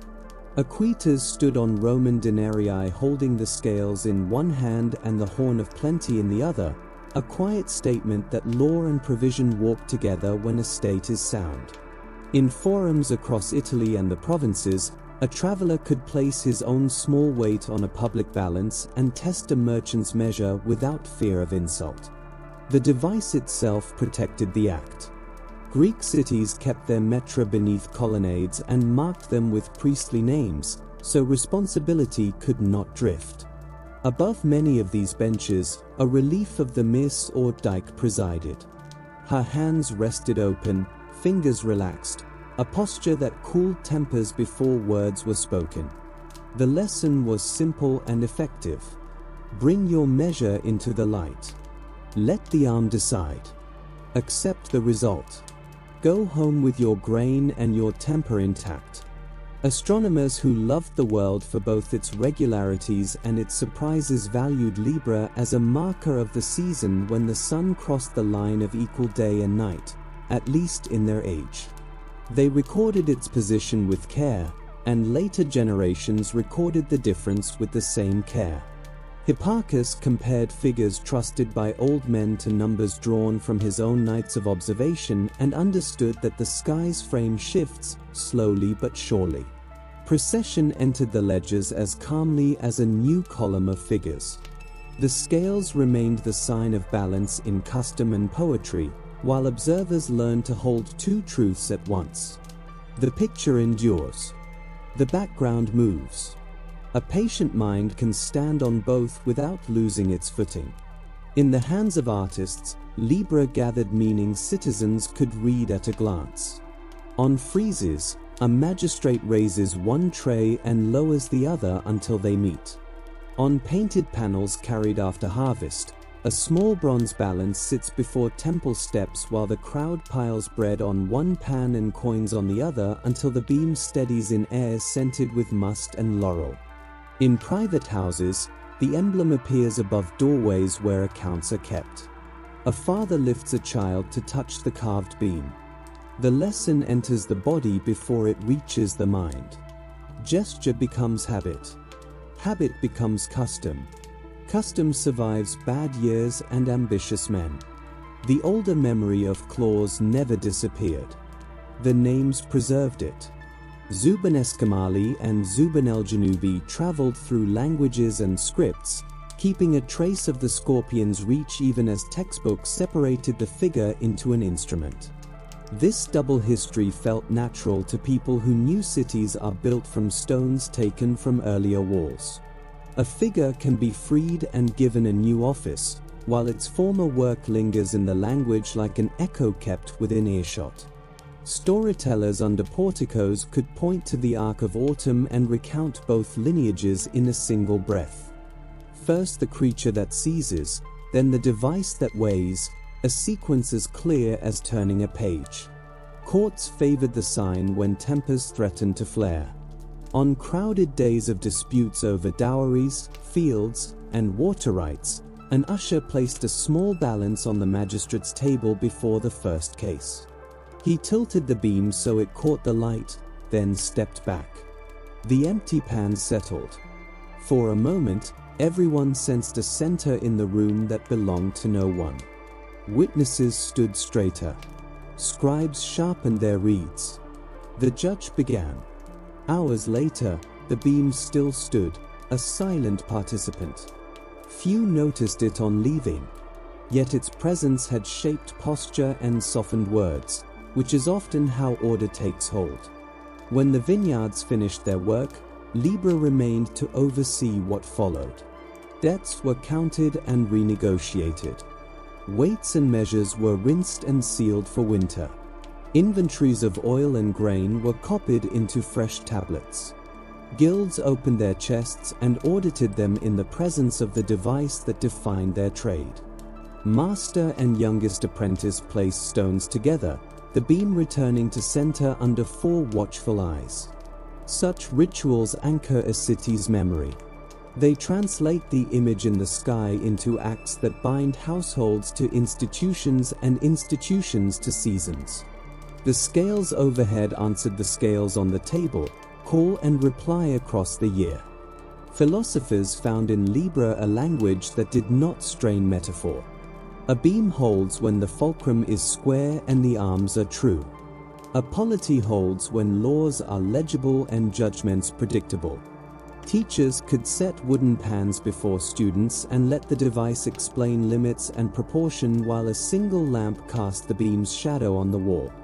The lesson entered the hands first, then the mind.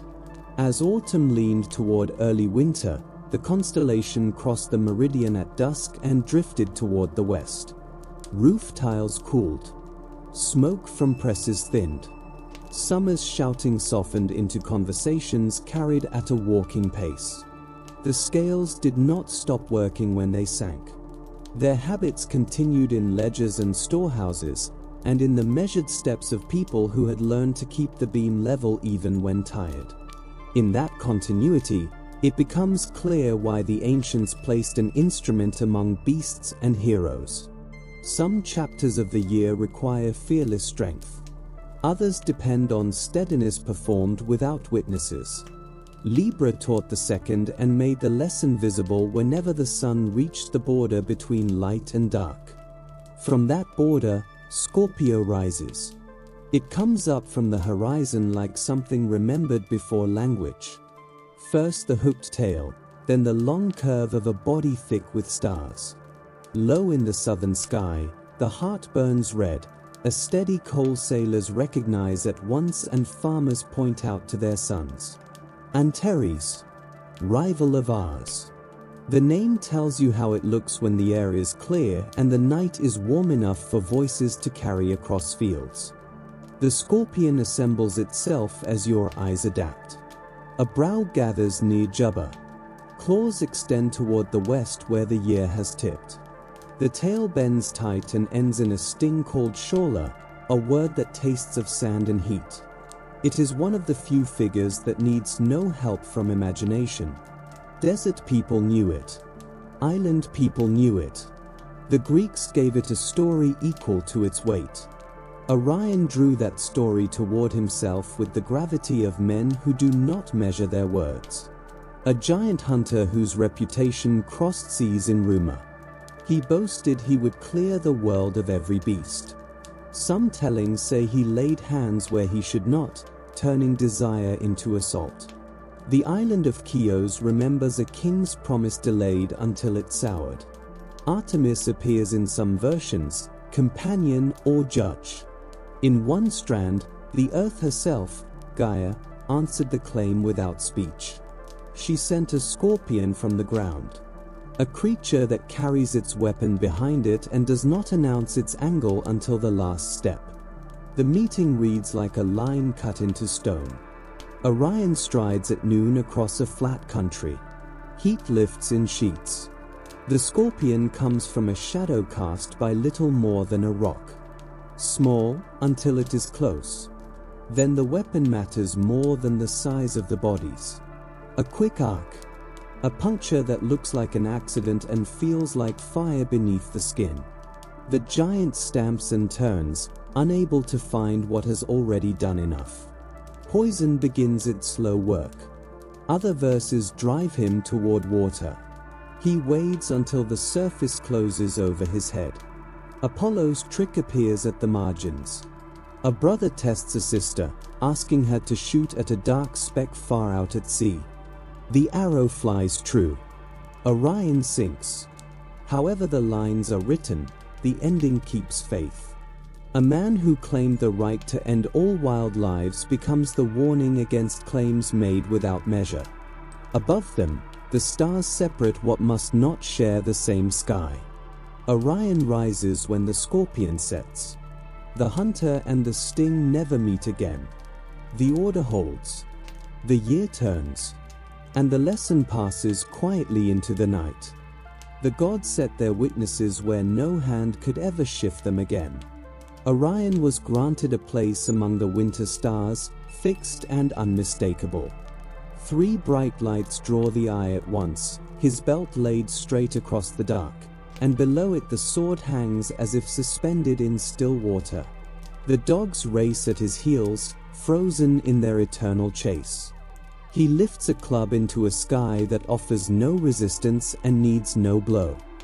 Far away, across the slow river of the heavens, the scorpion claims the months Orion cannot touch. One rises only as the other retreats. The old teachers pointed to this exchange as if geometry itself could cool a fever. Watch the horizon at dusk in late summer, they said. Scorpio lifts its hooked tail and burning heart. Orion is nowhere to be found. Watch again before dawn in winter. Orion stands tall at the height of the sky, bright enough to cast a feeling of presence across fields and roofs. The scorpion has sunk beyond reach. Their separation is deliberate. It is a diagram of warning written in light. Pride draws its answer from the ground. The answer waits without impatience and strikes only when the hour returns. Antares holds the center of the scorpion with the color that feels old even to the young. It glows red, not sharply, but with a depth that suggests heat stored rather than heat flung outward. Around it the scorpion wears clusters like sparks shaken loose from a forge. South of the tail, the great open cluster later called M7 spills pale dust across the dark. Nearby, M6 opens like a small hand, the butterfly cluster spreading delicate wings. The names came late. The site itself is far older than language. On clear nights, a shepherd far from lamps could read the weather in those faint smudges and feel less alone under the weight of the sky. Pilots learned the line that runs from the heart to the sting and used it to judge bearings when coasts went dark and familiar headlands disappeared. The figure teaches the body as much as the mind. Whether one believes in constellations or only in craft, a curve here, a pause there, the path from Antares to Shawla teaches memory through motion. It is enough to bring you home across water you have crossed 100 times and still respect. The sky does not ask for belief. It asks for attention. Ancient voices kept more than one version of the quarrel alive. In one, Gaia sends the scorpion because a man threatens the order of living things with careless boasts. In another, Artemis remembers her charge and calls forth a creature capable of ending what she will not forget. Apollo's arrow circles the tail like a goal that never lands, present but unresolved. The point was never which god carried the message. The point was that the ground answered. A low instrument. A quiet instrument. A weapon that does not announce itself with sound. For that reason, rural altars sometimes bore small scorpions carved in relief. A house in the back country understands the danger of hands that forget themselves. A mother would show a child the crooked shape in the sky and offer 2 sentences meant to last a lifetime.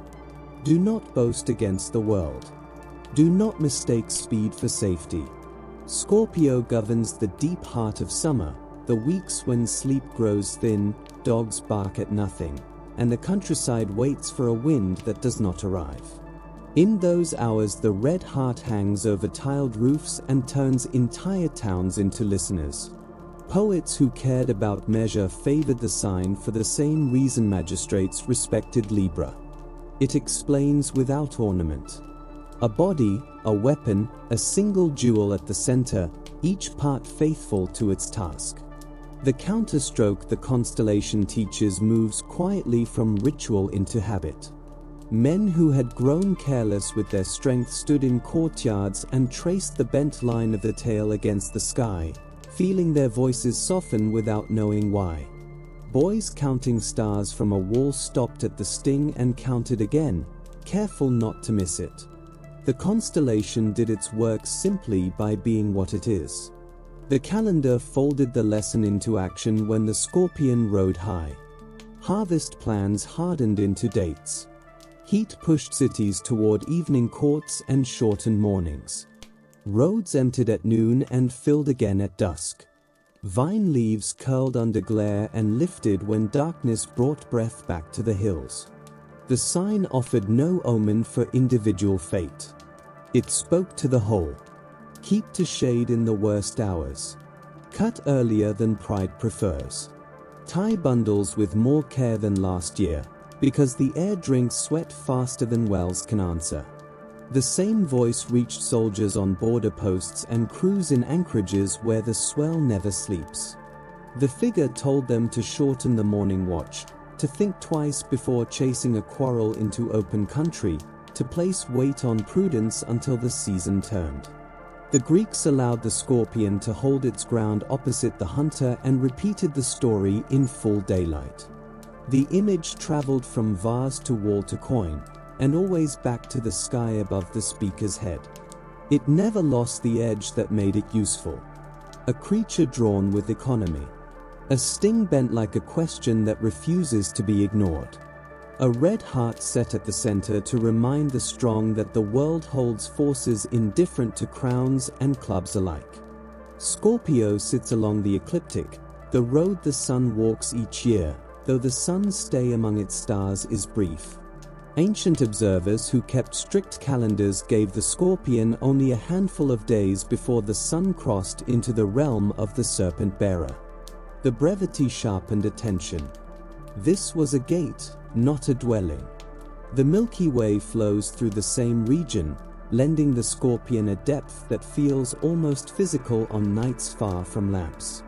A child who sees that arc once from a black shore carries it forever and will recognize it again from a mountain ridge or a deck slick with dew. Scholars of star names loved Scorpio for how it preserved older tongues. Greeks spoke of Scorpios. Romans wrote Scorpius and set the same shape into mosaics of wine and honey-colored stone. Traders brought Arabic names for the brow and tail, names that endured even as alphabets shifted. The habit of inheritance suited the figure. A creature that survives heat and dry ground leaves marks that travel well. Greek and Roman artisans carved scorpions into seal stones and amulets. Soldiers wore them on iron rings. Householders set them on oil lamps so the last light before sleep belonged to a shape that warned against rash vows and careless hands. Hellenistic astrologers placed Mars with the scorpion and spoke of fixed intensity. Philosophers concerned less with fate than with conduct borrowed the image without the rules. They used it to describe a discipline that waits for the moment that matters and spends its force once, cleanly. The lesson echoed in small practices. Reapers working under Antares tightened their lines when binding sheaves, knowing the air would steal strength before wells could restore it. Captains shifted watches so fewer men faced the midday sun, and those who did kept water close. Garrison commanders shortened patrols and lengthened the hour at the gate, a concession to heat that saved horses and tempers alike. Antares carried the authority of a clock hand. Its first return to the dawn after hiding in the sun's glare marked the approach of the worst heat. Wine presses were inspected, roofs patched, jars counted and chalked, because errors before harvest cost more than errors after. Sailors learned the same lesson. A voyage that made sense under the twins could destroy a hull under the scorpion. Good practice grows from such distinctions, and the sky repeats them until they become instinct. Artists never tired of placing the scorpion where it could work quietly. It curls along the rims of craters that once held watered wine. It anchors sundials where a thin blade of shadow cuts the hours. It crouches on thresholds in mosaic, warning guests to weigh their words and reminding residents to do the same. The body wears no crown. It carries no spear. A curved weapon raised behind a patient creature is enough story for a household. So the constellation moves across the year. The red heart climbs. The tail bends. The lesson arrives without priest or proclamation. And when the first hints of cool enter the air and the cicadas soften their chorus, the stinger sinks toward the sea. Vines release their last sweetness. Roads fill with carts. The sky prepares the sign that draws a bow. Scorpio leaves behind an afterimage, a memory etched into anyone who watched it night after night, a reminder that strength, when unmeasured, always meets something waiting just beneath the surface. A curve of light, a steady ember, and a rule about power and restraint written where no wind can wear it down. When Sagittarius rises along the low southern edge of the sky, the heat of the day has settled into stone and soil, and the Milky Way spills overhead like a pale road remembered rather than traveled. The eye first discovers a bow, simple, unmistakable, then an arm holding the string in patient tension, then a body rooted in darkness with the stillness of someone who already knows where the arrow belongs. The arrow does not fly. It waits. Its line aims toward the red heart of the scorpion, as if the sky itself has arranged a single sentence in light: danger acknowledged, not pursued. A guardian stands at the edge of the Star River, holding force in reserve. Old storytellers gave the archer a name and a place among green hills. They spoke of Croesus of Helicon, raised beneath the care of the muse's nurse, a watcher of forests and paths. He learned to read the hush before movement, to sense weather in the turn of leaves, to hear the difference between wandering and intent. While the daughters of memory sang, he kept the slopes quiet. When something crossed where it should not, his arrow answered before fear had time to speak. It was said he invented a simple act of gratitude, hands striking together so the air itself replied. Praise made audible. Thanks made visible. The muses remembered this. They asked Zeus to honor a guardian who understood music and danger in the same breath. And so the god placed him in the sky, bow forever drawn, skill preserved without violence. Other voices told another story. They spoke of Chiron, the patient teacher of heroes, and allowed his gravity to settle into the archer's outline. a healer who could not heal himself, a mentor who bore a wound that would not close. When pain outlasted eternity, he chose release so another might walk free. Wisdom purchased at cost has weight. The sky has room for such weight. Observers who preferred clean meanings allowed the archer to carry both legacies. Knowledge that acts without noise. Strength held in readiness. Courage that waits. The Greeks loved the geometry. The line from the drawn string through the arrow's shaft points toward Antares, the red heart beyond. Courage, they said, lives not in the strike but in the still moment before it. Star names gathered along the bow like whispered instructions. Cause Borealis marking the upper limb. Cause Media bending the middle. Cause Australis anchoring the lower curve. Alnisol flashing at the arrow's tip. None steadying the hand. A small shoulder star glinting like a badge of office.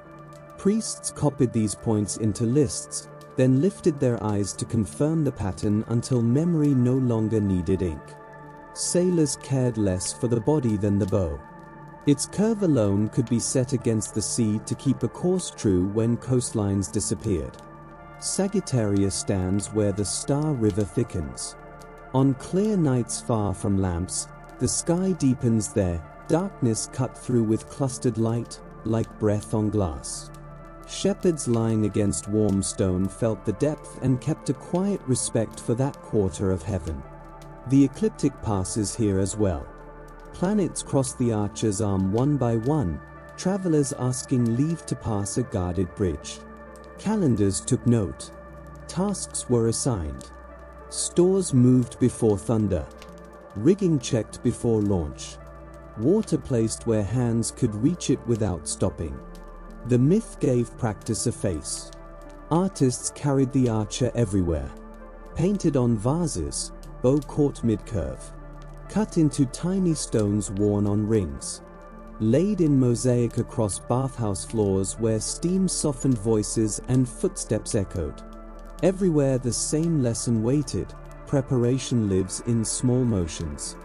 The hand settles. The string draws. The eyes choose. The arrow does not shake because the arm has practiced too often to allow it. When Sagittarius clears the roofs after sunset, summer has entered its quiet stretch. Crickets hold their rhythm. Towns grow still. People pause without knowing why. Someone leans on a wall and counts stars. Someone lifts washed cloth and forgets to hang it. A child matches light to light and learns patience without instruction. The figure teaches without speaking.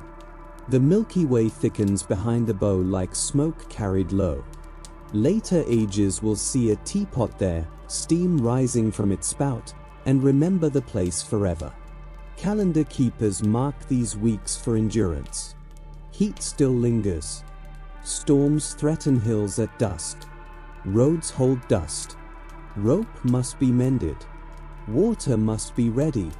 Prepare before movement begins. Hold the draw without haste. Choose the moment that matters. So the Greeks left the archer standing at the Star River, arrow held, gaze steady, guarding the passage between heat and change. And each summer, the sky repeats the instruction until it becomes instinct. The bow rises. The arrow waits. And the night listens. Harbors tucked beneath islands glimmered like scattered embers beyond the dark curve of headlands. Crews watched the bow clear the yardarm and judged how much night remained for the oars. When the stars behind the archer stood clean and bright, confidence settled in. The Star River flowing at his back gave assurance on cloudless passages. Where the light grows dense, the eye learns to trust a way through the sky, much as a hunter learns a path through scrub by walking it again and again. Aging pilots taught the young in fragments before teaching the whole. Find the lower curve of the bow. Name it. Let your finger walk the shaft to the steady star at the grip. Hold that line in your mind when the moon sinks and the land dissolves into black water. Only then read the figure entire. Priest astronomers took pleasure in writing the Archer into their catalogues. They loved how the ecliptic climbs through this quarter while the Milky Way pours across it at a different angle, two great roads crossing without confusion. Planets passed the drawn bow like travelers asking leave at a guarded gate. Mars burned with sharp intent here. Jupiter carried an authority that belonged both to his size and to the stories that followed his name. Venus, when she wandered near, stole attention without effort. Watchers copied positions with reed and ink until the page darkened into a garden of points and numbers. Hipparchus compared such gardens across generations and saw that the frame itself drifts over centuries. He accepted both truths without struggle. The background moves, and the pattern remains useful. Memory and motion can coexist. In towns that valued remembrance, the Archer appeared on objects handled every day. He strides along the black curve of mixing bowls, bow drawn, string picked out in pale slip. He waits on seal stones no larger than a thumb, pressed into warm wax to close accounts and letters. He runs across bathhouse floors in small bright tesserae that shine after water has passed, the wet tiles lending his limbs the illusion of life. Carvers set him beside the summer months on public altars. Painters placed him on dining room walls opposite shelves lined with cups, a reminder that disorder still walks the world and that someone must keep watch at the edge of the feast. The season beneath this sign trains temper as much as muscle. Heat pares speech down to what is needed. Work continues because people pace themselves. The bow teaches the same economy. Lift. Anchor. Draw through the back. Let the shoulders bear the weight so the hand remains calm. Pause. Drink. Begin again. The sky turning over fields of stubble makes these motions feel older than any single body. A boy practices with a short bow behind a sheepfold at dusk, cricket stitching the silence as he concentrates on keeping his elbow high. A veteran long removed from weapons stands on a roof and looks south, feeling his shoulders remember the line of a good shot. Neither speaks. The figure holds them both until the arrowhead brightens and the scorpion's tail sinks another measure toward the west. Late at night, the Archer stands above the thickest star clouds visible to the unaided eye. The darkness between those clouds reaches into a depth that unsettles even steady minds. Philosophers let their voices trail away there.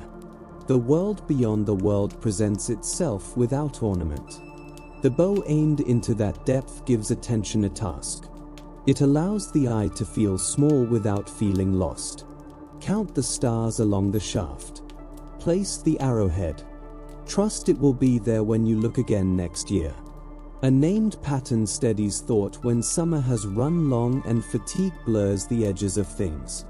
As the Archer begins his slow descent toward the west, cities shift their rhythm. Presses work by torchlight. Teams load carts before dawn. Shutters are checked against sudden winds. In harbors, ropes thicken around bollards as if the ports themselves are bracing. Sagittarius remains above the southern roofs while these motions repeat. The sign wears no crown. It offers a craft. Across fields, across water, across rooms lit low for evening, people read the same instruction in the same posture. Prepare in quiet, hold attention, release only when the mark is sure. Then Capricorn rises.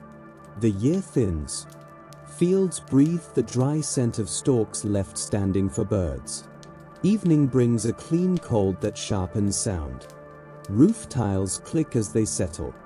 From the south climbs a faint wedge of stars, drawn by old skykeepers as a broken triangle, front squared like a jaw, the rest tapering toward water. Sailors learned its outline by repetition. Farmers learned it by season. Temple calendars fixed great days to its ascent. 4 generations of Greek and Roman time, the sun reached its lowest noon among these stars, a turning so reliable that geographers named a band of the earth itself after the creature. The Tropic of Capricorn still crosses maps like a stitched seam, a reminder that the heavens move and names endure. The goat who enters the river presides over this pause in light and over the work winter demands. Count the jars again. Seal the lids. Mend the net. Write the tally carefully before the new year empties it with fresh need. Myth remembers a day when the order of heaven faltered. Typhon rose from the earth like a mountain torn loose and taught to walk, serpents writhing where hair should be, a voice that cracked stone. When he filled the horizon, even the gods felt their grip loosen. Olympus emptied in panic. The immortals fled, changing shape as they ran, bird, beast, shadow, each finding refuge where they could. Pan reached the river with the monster's breath at his back. He leapt, and in that leap his body learned what survival required. Above the water, goat and shout. Below it, scale and speed. In one motion, he became what the moment demanded, a creature of two elements, fit for banks and currents where danger hunts. Zeus stood his ground and was struck down. Typhon tore the sinews from his hands and feet and hid them in a cave watched by serpents. The rescue did not come from force but from craft. Goat Pan moved through reeds with a thief's patience. Hermes followed, knowing which doors open when spoken to softly. Together they returned what had been taken. Strength restored itself. Thunder finished what cunning began. To honor a courage that worked without noise, Zeus set the goatfish among the stars. Older memories cling to the same outline. Babylonian tablets pressed the goatfish into clay long before Greek tongues shaped the story anew. Traders carried the image west with their measures and names.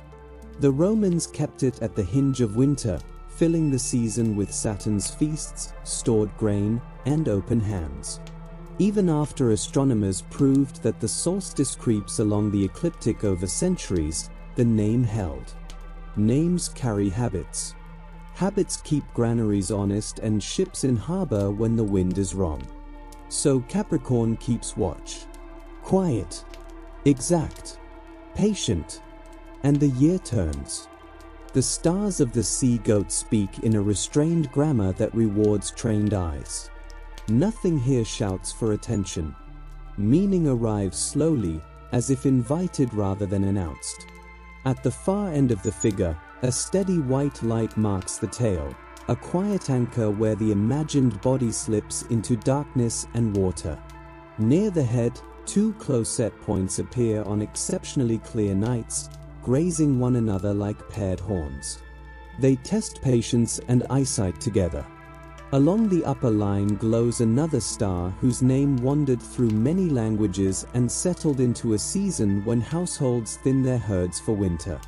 Farther back hangs a modest light, later praised as a bearer of good tidings, a hopeful sound borrowed from trader speech and kept even when scholars argued about its roots. The figure itself is faint. It does not offer itself easily. Children rarely learn it first. They begin instead with brighter neighbors, the water bird to the west, the winged square above, and only then slide their gaze downward to the goat whose hindquarters are already imagined beneath the current. Once found, Capricorn becomes a companion of long nights, a sign that marks hours without asking for a crowd. It is content to be useful rather than admired. Another current ties the goat to a story of care performed in secrecy.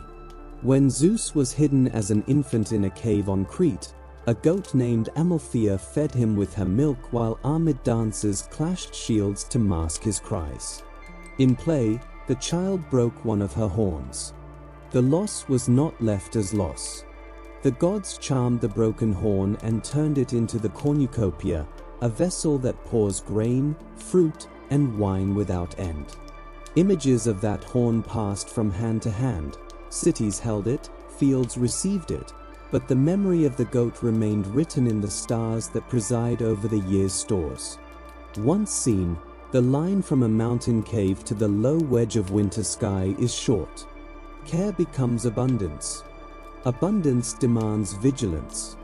A creature that can climb rock in summer and swim floodwater in autumn is a fitting emblem for that work. Capricorn's position along the sun's road gave it authority beyond any single tale. When the sun entered the goat, households took account. In Rome, a handful of days loosened into festival. Saturn's feast brought gifts, license, laughter. Doors stood open. Dice rattled in public. Servants traded places with masters. Lamps burned late, and the air filled with a shared greeting that crossed courtyards and markets. Yet even in celebration, stores did not empty. The joy rested on preparation done months before. When the feast ended, the work resumed. Oils were counted again. Nets were dried out of the wind. Ledgers closed and reopened with careful hands. Shepherds walked low walls and pressed stones back into place. In harbors, skippers looked south where the sea goat held steady and measured two things at once: the time of year and the kind of judgment the coming weeks would require. The sign speaks most clearly when years run lean. Endure. Prepare. Change shape when the river leaves its banks. Hold to the rock when it falls back into its bed. So the Greeks left the sea goat in the low corner of the sky, where water meets earth and the year decides to turn. The figure carries no weapon.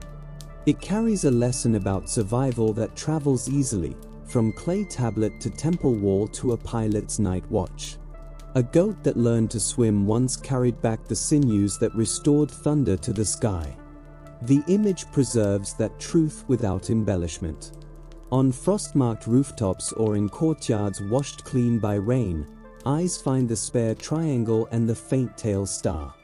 They remember how rescue often comes not from strength alone, but from a quick mind and a body willing to learn a second element when the first one fails. Capricorn governs the hours when breath shows in doorways and the first frost tests the edges of systems. Sound travels farther now. A cart axle speaks down an entire lane. A dog shakes once, and the collar rings like struck metal. This is the portion of the year people mark with instruments as well as stories. At noon, a priest stands beside a gnomon. The shadow reaches its longest stretch across stone. Chalk fixes the line. Tomorrow it will shorten by a finger. The turn has begun. Temple calendars take a fresh column. Household boards take new tallies. Jars are counted again: oil, grain, salted meat, wine enough to carry a month. The sun sits low even at midday. Light is released carefully. Night gathers it back with open hands. The sky assists any hand that measures.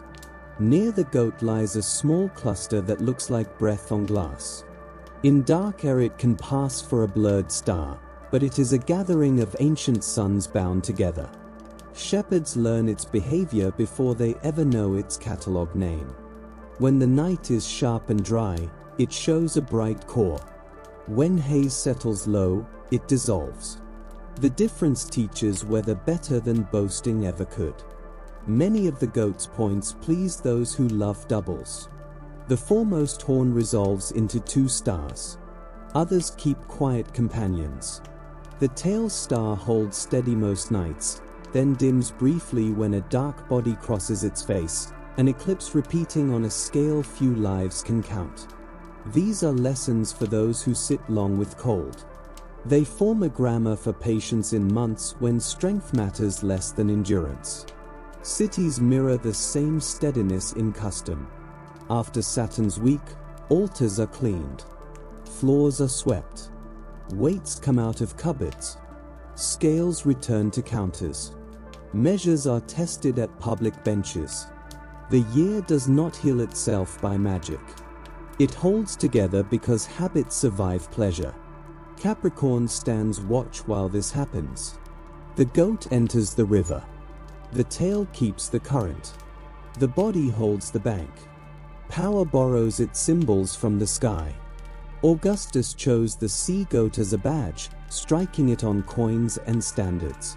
The emblem traveled in silver and bronze through markets and camps, teaching without words, a ruler who understands turning years, who can cross two elements, who keeps the river from taking the field.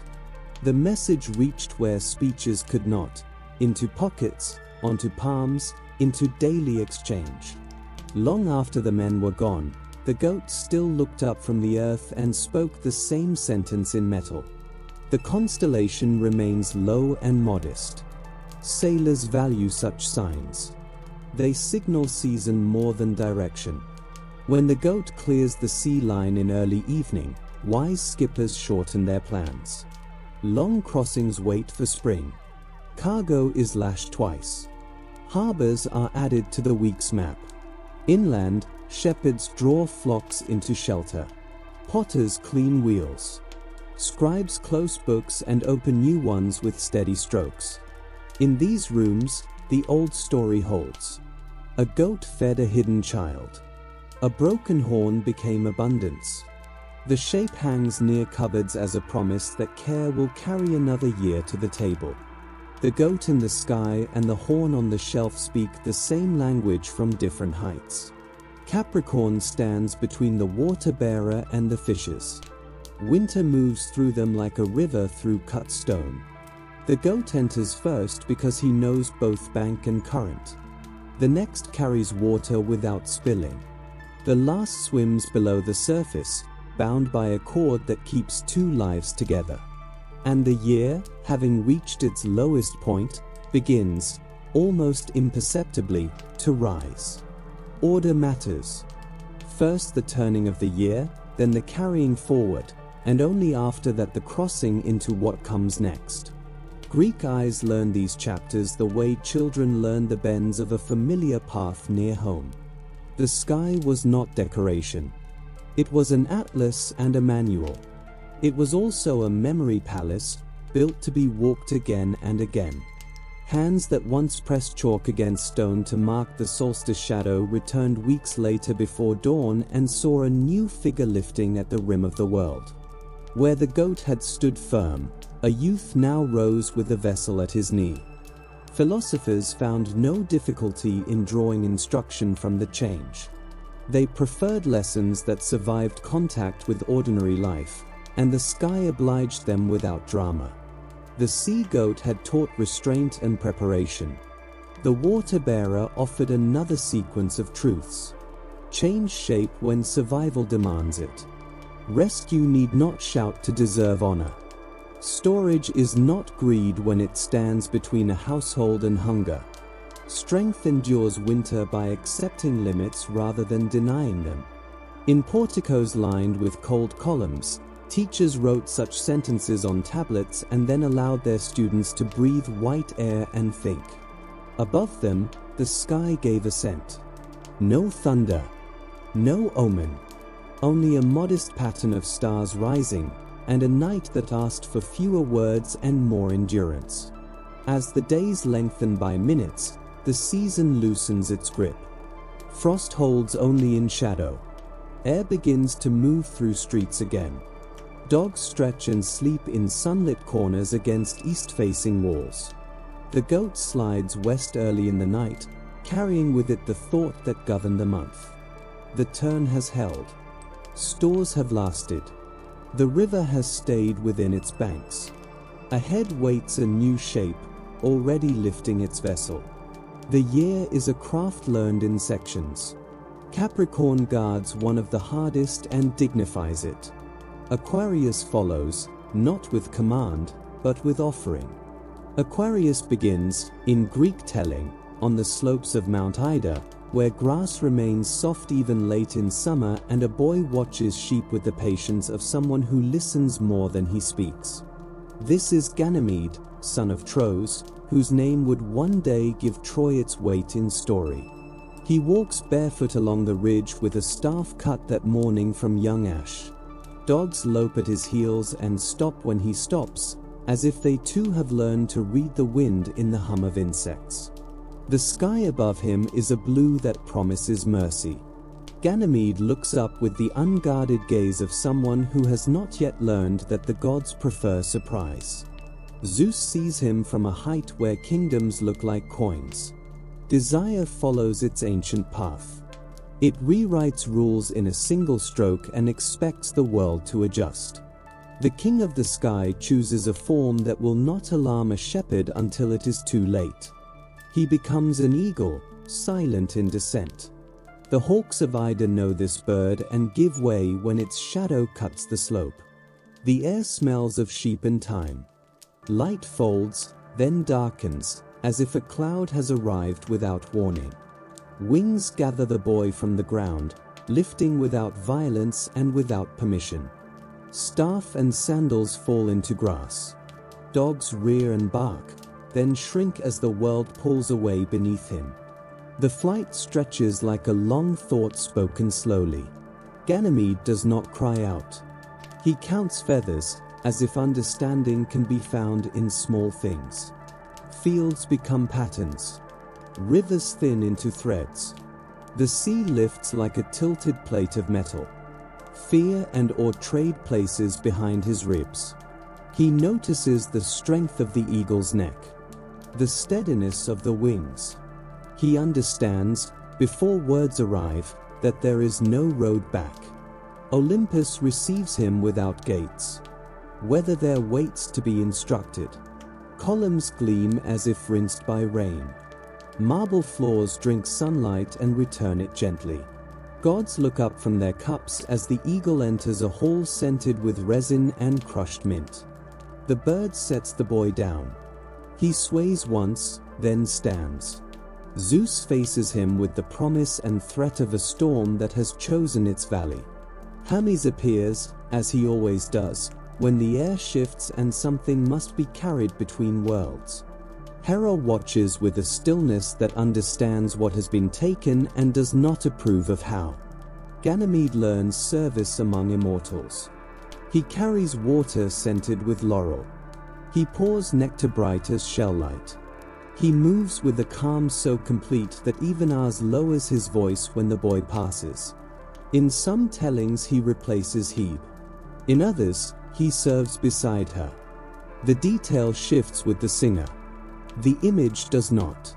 A mortal child moves among divine chairs with a vessel that never empties and a face that does not betray fear. The cup he lifts becomes a stream of light in the sky. The posture he learns in the hall becomes the posture the constellation keeps forever. Below, the world demands an answer. In Dardania, Tros counts days and watches the dogs return alone at dusk. The sound that leaves his mouth is the sound every parent knows before facts arrive. Zeus does not leave the wound unaddressed. Hermes brings gifts meant to soften what cannot be undone. Horses that run over sea foam. A golden vine that bears fruit in season. The versions differ. Memory does that. Pain survives detail. Time lifts the boy into the stars. The Greeks remember the ascent. They remember that rain governs the life of fields. They let the two truths meet. Aquarius becomes the youth who pours water from a jar into a river that already knows its course. When the sun walks this part of the sky, winter storms arrive. Islands darken with cloud. Channels fill. Sailors call the season useful. Farmers listen to water move through stone and take the year's pulse in its sound. Older stories braid themselves in. Deucalion and Pyrrha. Flood and renewal. A figure who pours, a world that must receive. Artists keep the image plain. A youth. A jar. A clean stream. Mosaics set him in bathhouses where steam gathers and drips in answer to the sky. Gem cutters carve him into stones no wider than a thumb, the falling water catching light when wax is pressed. Roman coins place him beside river gods, reed-haired, a conversation between heaven and ground carried in metal. The stars themselves suit the story. They shine without insistence. One near the brow carries a name meaning the luck of the king. Another at the shoulder speaks of the luckiest fortune. Lower along the stream rests a star named for shelter and tents, a word that remembers sudden weather and the need for cover. Each year, a brief scatter of meteors appears from this region, quick lines scratched into darkness on nights too warm for sleep. Later ages named the shower. The ancients simply said the night was generous, and wishes came easily. Hero's anger never leaves the tale. She holds her cup with the composure of a queen who knows that dignity can wound more deeply than rage. Poets let her speak in short lines, cool and precise. Over centuries the story shifts in emphasis, but not in shape. The jar continues to pour. The river continues to run. The year moves forward, not by force, but by carrying what must be carried. At times, the marriage bed of Zeus carries another quiet fracture. At other times, the queen grows older in a different way, less willing to fight what cannot be undone, more willing to let the boy remain. Not in affection, perhaps, but within the boundary of what the world will allow. The stories do not agree, and the sky does not correct them. The constellation does not judge. It remembers. It holds an image steady even as the details drift. A youth lifted from a hillside. A single vessel raised again and again. Rain brought to a land that has learned how to wait. When this figure stands high above winter courtyards, the sound of water answers from below. Cisterns speak softly. Gutters murmur. Channels cut through stone centuries before your grandfather's grandfather carry thin streams that find their way downhill in the dark. Women set bowls along walls to catch the drip that will cool the house when daylight returns. Men pull cloaks closer and speak of slopes greening within a week if the wind holds steady. Children trace the falling line of stars with the finger and try to decide where the river above and the river below finally meet. For them, the answer is simple. Everywhere. The cup does not empty. The arm does not tire. The sky keeps faith with the work life demands in this season. Aquarius holds a wide territory of darkness. Old teachers gave it a nickname and called it the sea. Fishes swim there. A river runs there. A whale lifts its back in faint stars. The water-bearer stands among these neighbors and tips his vessel, and from his hands a pale ribbon escapes and travels downward across the sky. The stream flows toward the southern fish, where a single bright fire waits like an open mouth. That star shines with the authority of a first-magnitude lamp.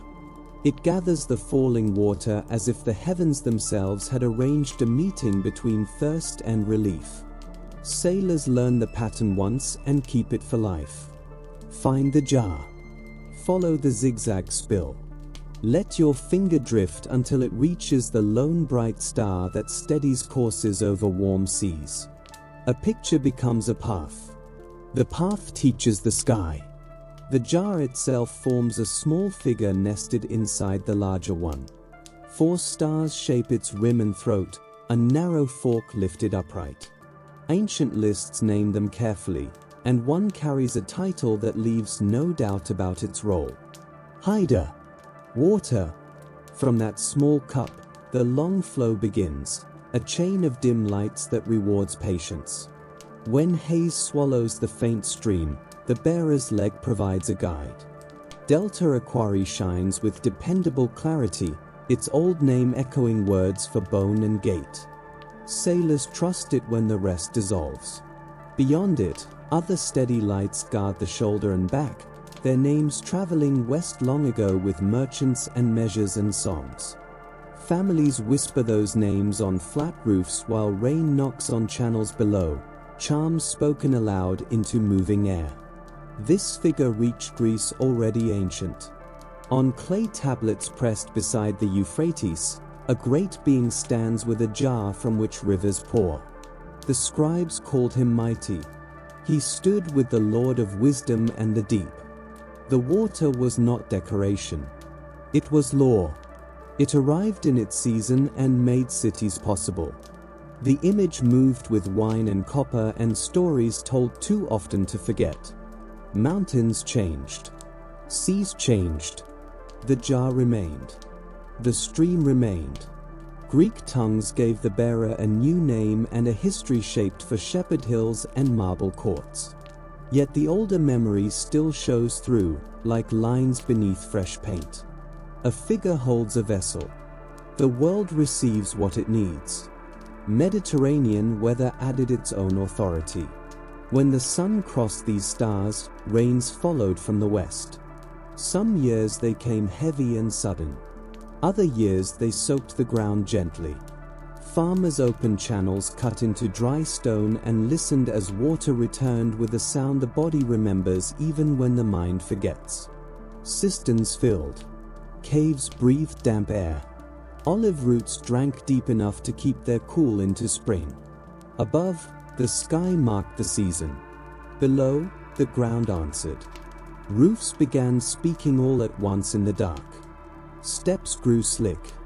Markets closed early because smoke would not rise in wet air. Priests climbed shrine steps and poured thin lines of water across altar corners to seal the year's fortune. The sky poured. The hand poured. Temple, field, and chart aligned in a single gesture. Astronomers loved Aquarius because it asked for attention. No blaze announces it. The figure rewards the trained eye.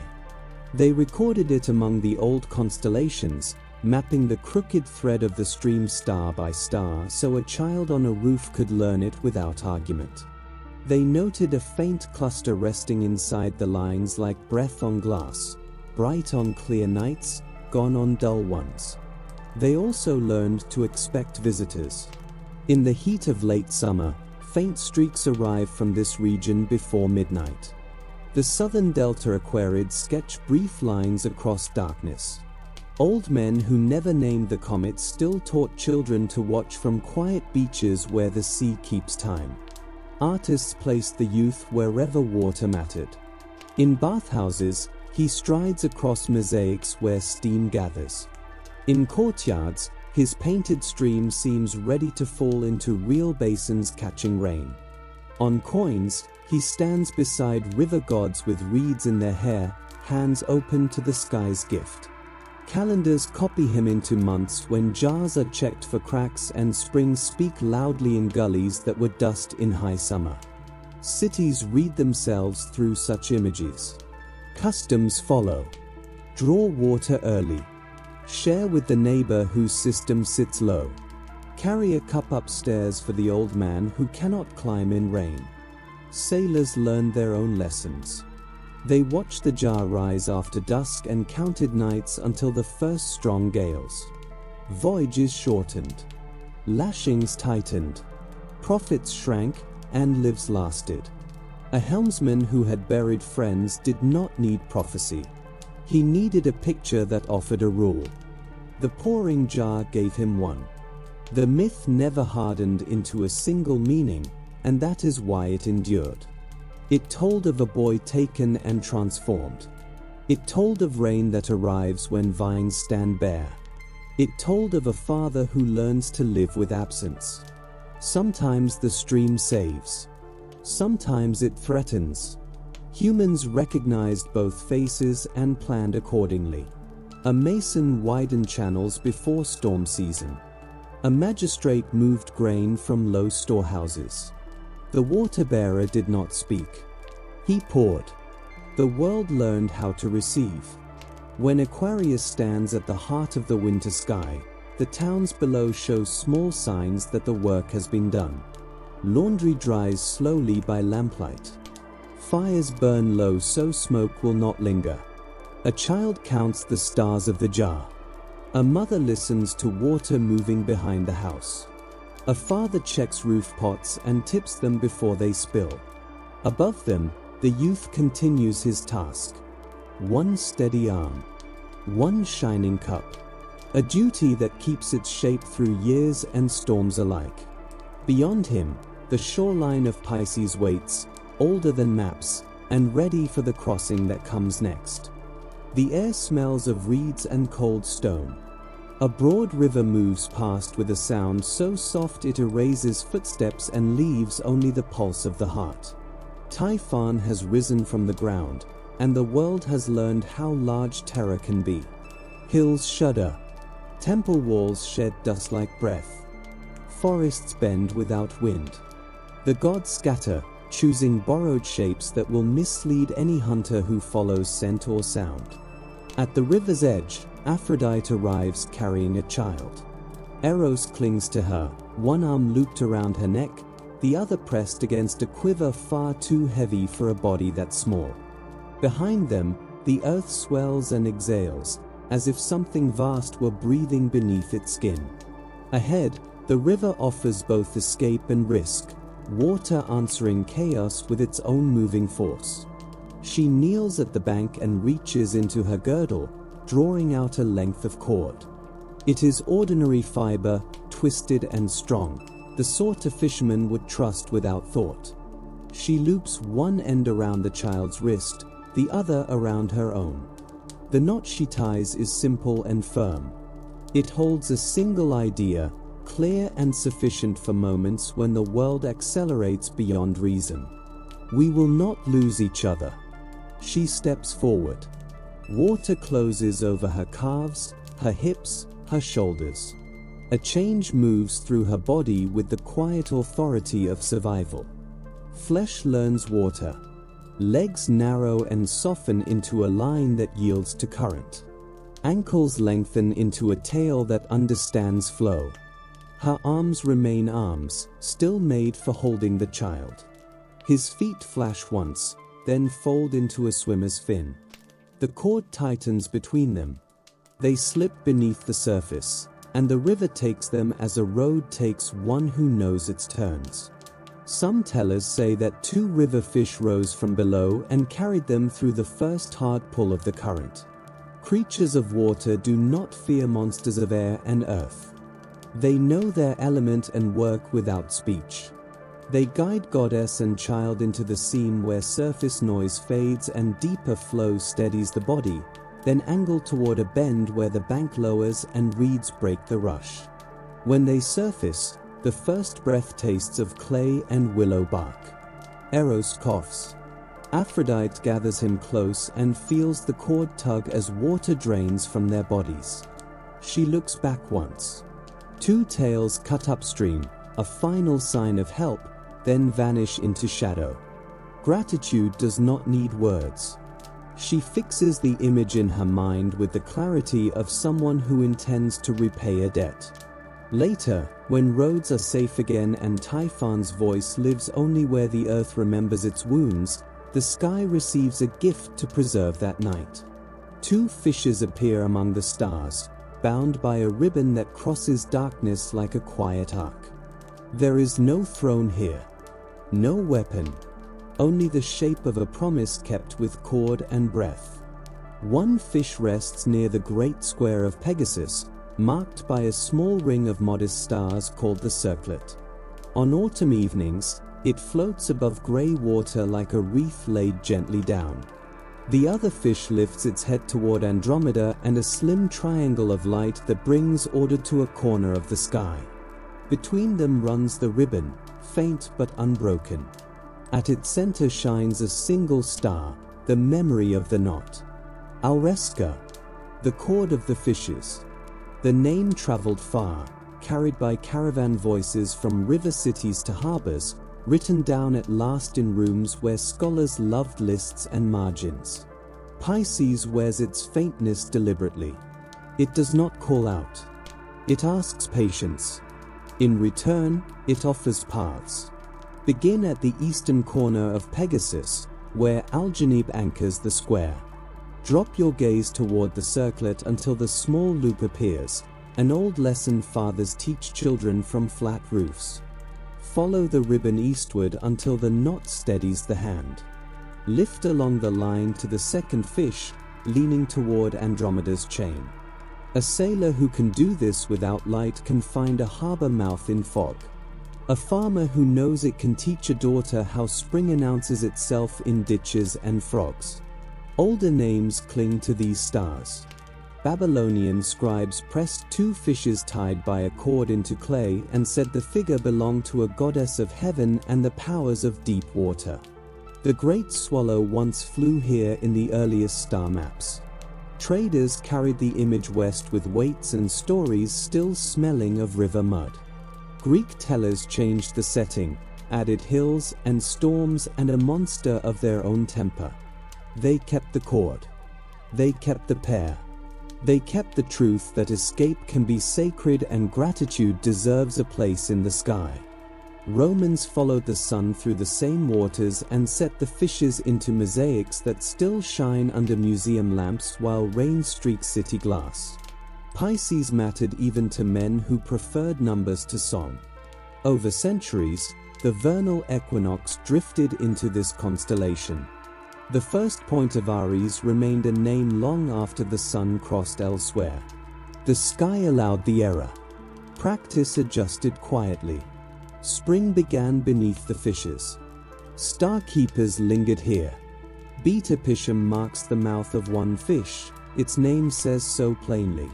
Eta Piscium carries older words for buckets and cords, tools of drawing water. Between them lies a distant galaxy, Messier 74, a pale spiral revealed only under dark mountain air. It does not weaken the myth. It deepens it. The fishes carry a river of worlds and still keep the knot in view. The season of Pisces arrives at winter's end. Streets shine after rain. Roof edges drip through the afternoon. Nets hang in courtyards and dry slowly. Fishermen mend tears with wax thread while children watch in silence. On open beaches, hulls slide toward the tide. Men pause, look up, find the circlet, the knot, the eastern fish, and nod. Time has been confirmed. Markets fill with silver fish and small eels like living cords. Salt changes hands. Light lasts a little longer than it did last week. The world leans toward warmth while the fishes look down, their ribbons stretched tight from mouth to mouth. Poets told the story simply because the image needs no ornament. A woman and a child faced danger and chose the river together. They tied themselves so they would not be separated. Help came from the element they trusted. The help left no shrine. The payment was memory. Later ages added layers. Temples rose where fish goddesses watched over births. Rules formed about which fish must not be eaten. Small bronze fishes appeared on household altars when children arrived. The core remained unchanged. 2 lives. 1 cord. Fast water crossed without loss. Pisces holds the final reach of the zodiacal river before the year turns toward new fire. A dim tracery that rewards patience and offers a map older than most cities. The ecliptic passes through these waters between Aquarius and Aries, and the planets move slowly here while roofs still glisten after rain and fields begin to drink the first warmth of spring. In port towns where stone steps meet tide dark water, watchers learned Pisces by landmarks that never betray the eye. The western fish keeps its modest ring of lights, the circlet, hovering above gray horizons on autumn evenings, and again at first light in the last weeks of winter. It is a small loop, easily missed, yet once known it becomes a companion, returning year after year like a familiar boy. The eastern fish lifts higher and leans toward the long chain of Andromeda, settling into the sky's larger geometry near the great square of Pegasus. Between these 2 bodies runs the binding, a slanted thread of faint stars that joins the pair across empty dark. At its center burns a single, steadier witness. Alrisha holds that place, the knot of the fishes, glowing with a pale, patient fire. The name traveled far, spoken by men who carried charts along caravan roads and sea lanes, who needed words that could survive salt, sand, and time. From that knot, a practiced finger can trace what cannot be seen. In March, the sun crosses an invisible gate here, the moment when day and night take equal shares of the world. Greek astronomers noticed long ago that this gate does not stay fixed. It slides, slowly but without pause, through the background of stars. In their own age, the vernal crossing lay among the fishes, and so calendars, rituals, and civic reckonings took their cue from this quiet region of sky. The old name, the first point of Aries, remained inked into books even after the event itself had drifted into Pisces. Hipparchus set this rule down with care, comparing old records to new and refusing to choose comfort over truth. "The figures endure," he wrote. "The frame moves." Both statements stand. Hellenistic star lists honored Pisces not with brilliance but with reliability. They marked the main lamps, then filled the figure with humbler lights, stars that farmers and sailors trusted more than any showy blaze. Beta Pisces sits at the mouth of one fish, bearing a name that says exactly that, Fum Ulsamaka, the fish's mouth. Eta Pisces carries titles that wandered across languages and centuries, Alrisha in some ledgers, Kulat Nunu in others, echoes of buckets, cords, and water drawn from depth. Between these points lies a faint breath of light, a distant spiral galaxy that later catalogues would claim as a prize. On high mountain nights, when the air feels like cold stone and sound travels too clearly, it appears as a soft smear against the dark. Men without instruments learned different rewards here. They learned roots. They learned time. From Alrisha, they walked their eyes along the ecliptic to Hamal, the bright head of Aries, and taught boys the sun's path through the year. This is why fields stir when frogs begin their drumming in canals. This is why planting follows rain and not the other way around. Pilots running close coasts pressed the same lesson into muscle and breath. Find the knot. Hold the thread. Lift to the next steady torch. That is how you bring a hull into a river mouth at dawn with your crew still strong enough to row. The sign carried meanings that households could use without ever naming the stars. In late winter markets, fish tables crowd narrow lanes with bright scales and quick hands. Nets hang under eaves, drying in thin sunlight. Boys thread fresh cord through cork floats while elders speak of tides and the luck of the coming week. Women carry salt in baskets and tap jar lids to check for leaks. Priests mark the evening when equal day approaches by rinsing altar corners with water poured in narrow lines. City officials read out promissory notes that come due at spring planting, then soften the sums when rivers have run high and left silt in doorways. The sky and the hand answer each other without ceremony. Across these same weeks, the planets pass through Pisces like travelers using a ferry. Jupiter, whom the schools gave rulership here, sometimes moves with a generous pace that invites confidence. Venus, honored as an exalted guest in the astrologers' books, can brighten an evening so completely that even those who dismiss rules look up and say her name aloud. An omen, for the cautious, is nothing more than a visible pattern. Mend nets before the shores arrive. Turn soil while water still rests in furrows. Choose coasting runs under a moon that will give you a line to steer by until the river opens. Art kept the pair and the cord wherever people needed, reminding that bonds carry bodies through fast water. Pompeian floors show two fish joined by a band among grapes, dolphins, and anchors, a domestic sea that glows when morning light enters an atrium. Lamps repeat the outline in warm clay over oil jars and send it into rooms where winter gatherings last longer than wisdom advises. In late antique synagogues and churches, a full wheel of zodiac signs circles a central figure, and Pisces rests in its place with the ribbon drawn true. Older skycraft meets newer faith, speaking less of doctrine than of season. Coins from busy harbors show a single fish arched over legends promising safe voyages and fair measures, small metal sermons that pass from palm to palm faster than any proclamation read aloud in a forum. The image settles into habit. A mother teaching a child to tie a cord does not point to the sky, yet the knot bears a name any star reader would know. As winter loosens its grip, The rains ease by inches. Hills take on a first green that spreads like spilled dye. Carts begin moving inland with salt fish for towns that waited through lean months. Plows bite into ground that smokes at sunrise. On still evenings, water runs under street grates, pooling and falling in a rhythm you can count. Above that sound, the fishes hold their places.